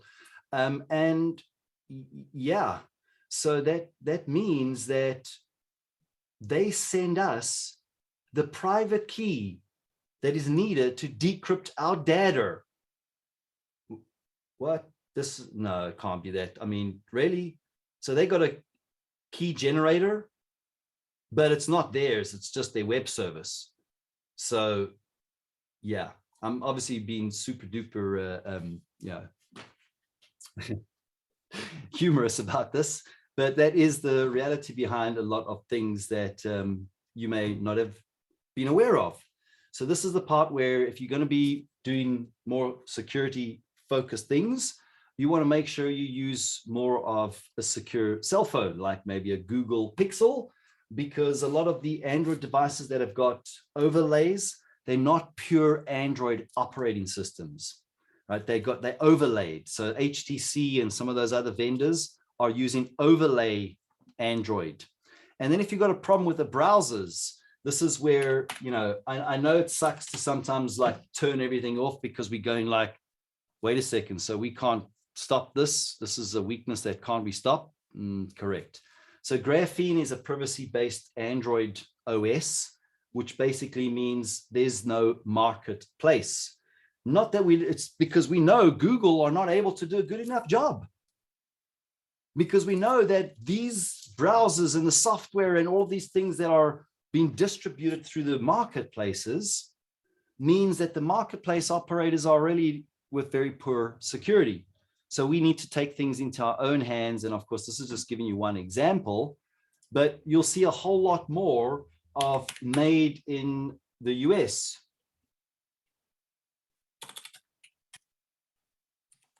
This is a US company called Purism. And you'll see these are all devices that are manufactured in America. Now, some of the components have maybe been purchased outsourced, but they give you all the details there. So you will be very aware of any potential security issues. Like they got their own security with kill switches, where you can actually kill the network communication. It's not the most higher end spec though, but that's because all the higher spec devices, because all of the people with their applications are probably trying to track everybody's movements. And so we can see there's a free OS. When you look at Microsoft and you realize that Microsoft won't give you access to the kernel, we should then consider Microsoft compromised. Because if you can't access the kernel, it's like saying, well, if I cannot get to my motor vehicle engine, how am I going to put oil in the motor vehicle engine? You've got to take it to the mechanic, the vendor, and they'll do it for you. And it's going to, you see what I'm saying there, right? So we're going to see a lot more hardware move towards, yes, you can remove your batteries, and that means more open source that can be verified and validated. Now, on the laptop side of things, because just in case you have an iPhone 4S all the way to iPhone X, the Check M8 exploit targets a hardware vulnerability. So we've picked on Microsoft, but let's pick on Apple now. Now, Apple know very well that all of those devices are vulnerable and cannot be patched. They have a hardware vulnerability. That means if you have any one of those devices, you are then with a hardware weakness. Okay, your boot loader has got a hardware weakness, and you can go and read more about that. All right, so this is where we start realizing that if the vendors are not going to take accountability, which they're not, because when you go along and you look at more details about the Check M8, what devices does it still target? Yeah, even with the latest version of software you've got now, if you leave your device lying around for 30 seconds, they're going to deliver something you don't want delivered. And then we also have the ability to use the wire, which is actually a more modular laptop, because yeah, you know, Apple Macs are amazing, but just as my one from like, I don't know, 2010 or something like that, couldn't get any more updates anymore, and it's still freaking awesome. Well, I couldn't install the newer version of Apple. So what was my next best thing? Go and install Linux, open source, free, and you got access to the kernel. And then you look at these higher end laptops and go like, you know what, I'm not going to be investing in Apple anymore. They're probably not helping the rest of the world very much. They got too much money. All right, so we got the gist of that. Excellent. Let's go and finish off gaining remote code executed access so we can actually succeed. And as you've seen, we are now generating new SSH keys, your public key and your private key. This is your encryption keys. So we'll just, I won't give it any name. I'll leave it as default. Normally you would want to use a passphrase for when anybody accesses your certificates. We not for this demo, of course, but in the real world, you would want to. And next step, we now want to go along and use some of those awesome commands. So we want to start off with making a new directory. We want to make a new directory so we can mount the remote NFS server to our own system.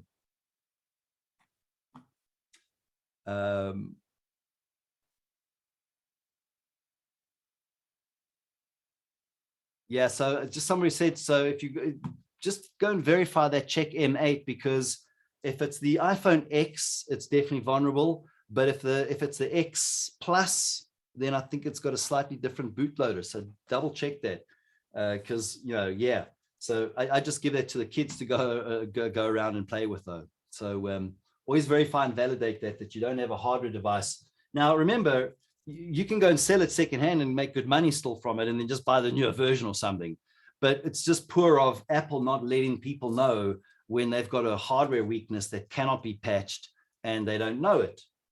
So we want to go along and make a new directory that we can now mount to. So we'll just create that in the temp directory, because it will be cleared away, and we'll just use root with zeros instead of O's. And the reason being is because we're going to be mounting that remote server, and you'll see why in a few minutes. So now that we made a new directory, we just want to go along and use the mount command. So we want to say mount -t. We want to go and mount what type of file system, NFS, and the IP address.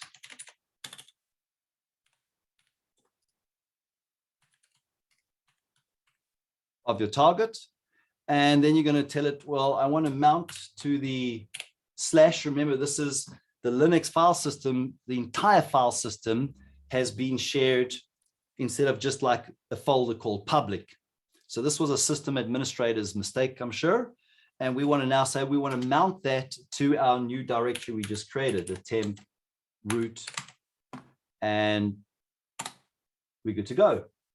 So this is now mounted our remote NFS share to our temp root folder. So if I open up a new terminal and I change to the temp root, you'll see I have the entire file system of that remote server. I've just mounted that. It's mounted over the network. So at this point, we can now go ahead and get ready for our new little syntaxes we're going to be using. We're going to go and use the concatenate command using the tilde, so we can specify the root profile. This is just the default root profile, and then the .ssh is a hidden folder. So when there's a dot before the folder name, it's a hidden folder. If there's a dot before the file name, it's a hidden file. So we want to use the concatenate to copy from the SSH ID RSA.pub. We want to copy the public certificate. Now we could also log in with that SSH server and inject that at the same time as logging in. So there's no right or wrong way, as I'm pointing out. This is just showing you one way. And then we need to now go along and say, and append this. Remember the double arrows there. We want to append the actual public certificate that we just telling it. We want to go along and add that to the temp. So we want to append it, root. And now you'll see why we use the root with two O's there, because we got our initial mount point. And it's going to be .ssh. And then the authorized keys. So this is us appending to the authorized keys. And once we've done that, we should be groovy. And then we can unmount our, oops. So when you go along and do that, make sure you don't have it open on another tab. Otherwise, it won't allow you to unmount that. All right, so now that we've unmounted that, the last thing to do is to go along and SSH. SSH? Yeah. So as you can see, if you wanted to use the -i to use the identity file, you could do it that way as well. But for us, we just showed you that weakness because it really brings the message home pretty easily. And now we'll do our SSH with the root account at the IP address of your target server.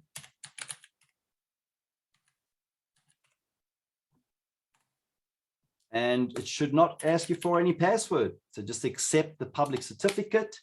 And ladies and gentlemen, you have gained remote code executed access. Great job. So you are now on that Ubuntu server. So if you go along and say cat etc shadow file, you can then look at the proof is in the pudding, meaning that you can tell it's a very old server. They're using $1, which means they're still using MD5 and not SHA-512 for the hashes, or even beyond that now. But yeah, as you can see, I'm now on that server. So if you want to find out your ifconfig, you can see I am on that server. We have gained remote code executed access. There are there's a lot more weaknesses and other vulnerabilities. Like I said, we didn't want to go along and make it complicated to go and add Metasploit and all other tools. We wanted to show people how to look at using basic tools, keep your attack as simple as possible. If you don't, you're not going to get extra bonus or brownie points, because you used a sophisticated attack. So if you want success, keep things as simple as possible for the greatest amount of success. So that was really just a few examples. And I wanted to make sure you could see in the notes that I'm going to be sharing with you all. You can either go along and practice this in TryHackMe, or you can just look at the notes and practice this in your own environment. So these are just standard commands in Linux, right? But you can see on the Linux fundamentals, part 1, They're going through showing you how SSH works and how it functions, using a lot more of the syntaxes there, your man page that I've been showing you, the different commands there like touch, what does it do? CP, move directories, RM, remove. So if you want to remove directories and they have subdirectories, you need to use the dash uppercase R. So you can actually say RM, I want to remove everything recursively. And then creating files and folders with touch or make directory. That's easy. Copying, so using the CP to copy a file. Moving the file, determining the file type. So you can actually use the file command, which is amazing. And then ls, of course. If you want to change to different users, you can use the su, or if you want to change to root, sudo su. And then they speak about differences between users and groups. So again, this is still, elementary, not rocket science, but you got to still practice. And then looking at what are the notable directories, like your etc, var, root. Then talking a little bit more about your terminal. And then VI or Vim, as it's now called. And showing you how you can actually use wget, how you can use SCP, your secure copy, which is like SSH, but more secure. So it means a means of securely copying files like the regular CP command, but this allows you to transfer files between two computers using the SSH protocol.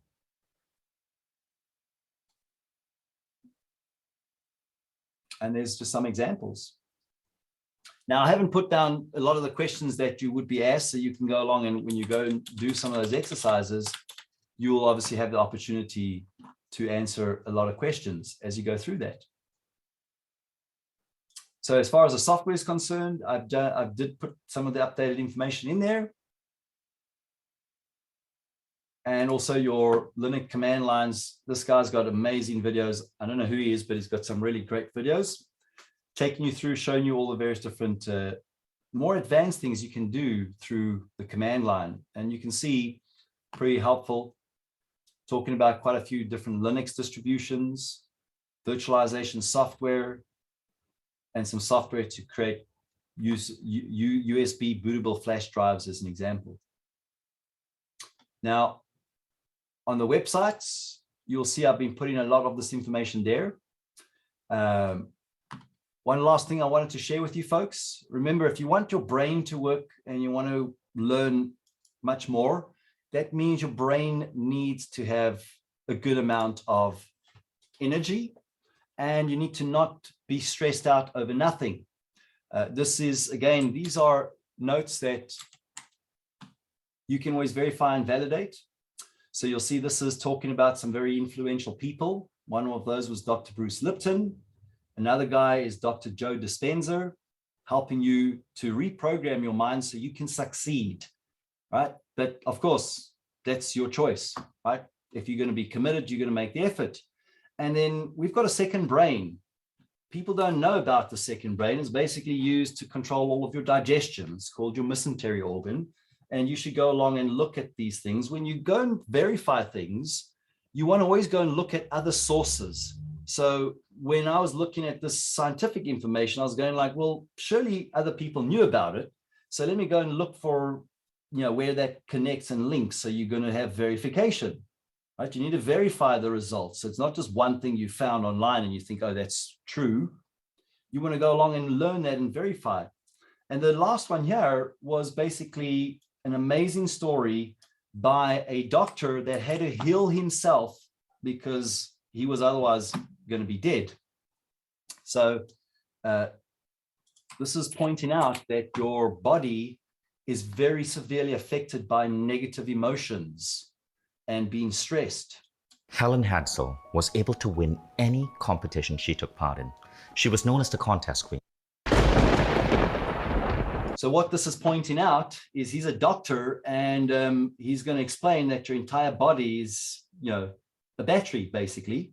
And what drives your battery are things we call emotions, right? But I just wanted to start you off with, so you could see why he's talking about this, because he was diagnosed after operating on a patient, doing surgery. He got infected with 3 different viruses. And so that's how he figured out. All these friend doctors, surgeons were saying, sorry, buddy, you on your own. And so he figured out a way to continue living. Surgeon speaking to physicists. But nevertheless, I'm honored that you would allow me to come and share some thoughts with you about the role of voltage in the body. Now, I always start my lectures by... Now, I want to also let you know, folks, I'm a veteran as well, and we really have a lot of work to do helping our veterans. For me, having near-death experiences so many times, realizing that, what doesn't kill you makes you stronger, you understand that he came up with some of these ideas because of the amount of veterans committing suicide. That figure is going up and going up and going up. And there's things that we can do to help solve these problems. Like I've said, computers are used to solve problems. Announcing that I'm not speaking with my Texas MD license. The medical board in the state of Texas does not allow its physicians to talk about anything that's not standard of care medicine. And of course, standard of care medicine is pharmaceutical medicine, surgery, and physical therapy. And obviously what I'm talking about today involves other things. So I'm speaking today with my Arizona homeopathic and integrative medicine license. I want to acknowledge certain people that have contributed greatly to much of the information I'm going to share today. These people don't have a real good definition of what they really are and how they work. In addition, in the over 50 years I've been in medicine, people have talked sort of in passing about the mind-body connection, but I found it was difficult to get anybody to explain to me what that meant. How does that really work? Well, they say, well, if you have emotions, it makes you get sick. Okay, how's that work? And I found it difficult to find any solution or answer to that question. So the reality is that none of us can get through life without having emotional events. We have losses, loved ones die or disappoint us, our dreams go unfulfilled, we go bankrupt, we have car wrecks, it's up to 20 a day.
Sorry about that, folks. I was just trying to mention that if this is helpful to you, I'm just saving the notes in PDF format. And all I was pointing out there was the sheer amount of veteran deaths by suicide doesn't have to be like this, right? So this was pointing out that there's a lot of help available, especially for people that, you know, put their lives on the line. And this is where I was just pointing out, all right, that you got to understand PTSD, that can be solved with other things. So I've just saved the notes, and I'm going to upload them so you will have them right now, folks, to the actual chat.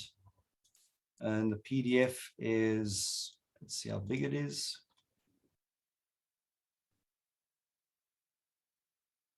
It's still 0 bytes, so it means it's still busy compiling.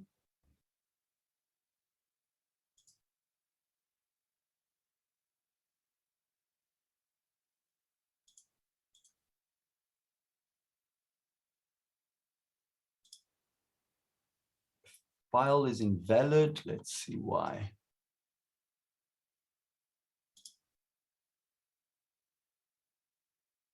Yeah, I think that was my cherry tree crashed.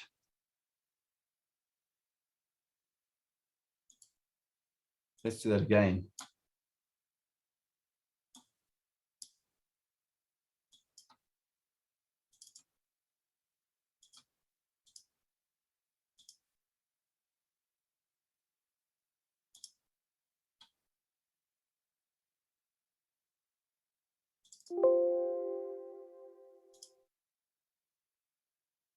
Make sure the cherry tree doesn't crash now, and then we should be good.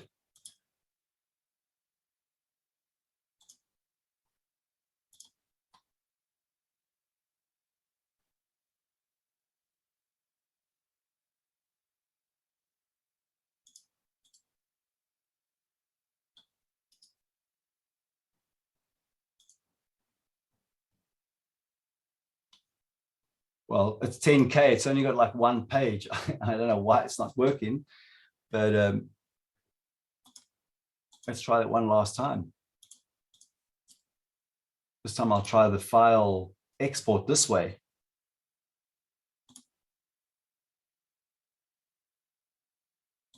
Oh, that's because I said the selected node only. Yep, all in a tree. It's okay. Sometimes, you know, when we make mistakes, at least we can rectify it. That's why it was only 10K.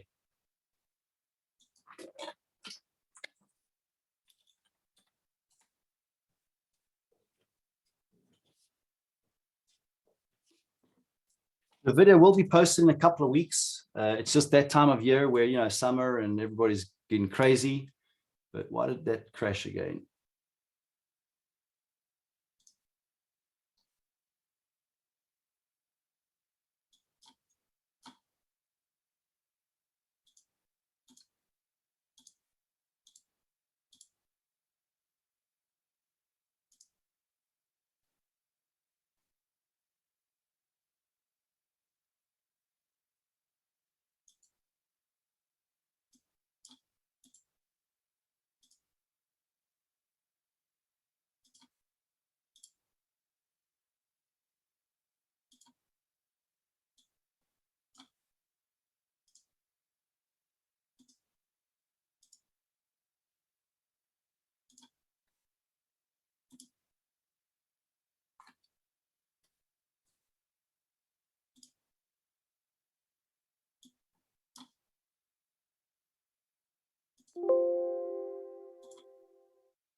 Oh, please stay. No.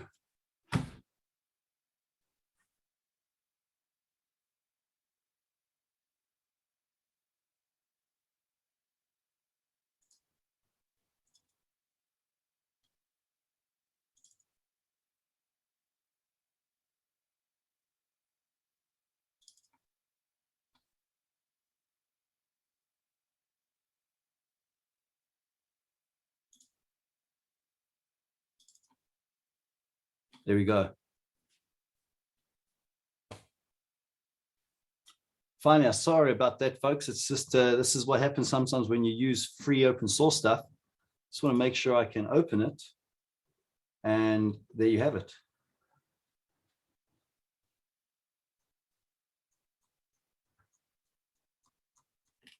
Excellent. All right, so you got everything that we covered in today's session. I want to just once again say thank you so much, everybody. It was a really great session, great day, and you know, successful hacking, as you could see, with just using a Raspberry Pi OS with some of the basic standard tools. So do let me know if you have any questions. We can break it out into questions. I will just stop the recording.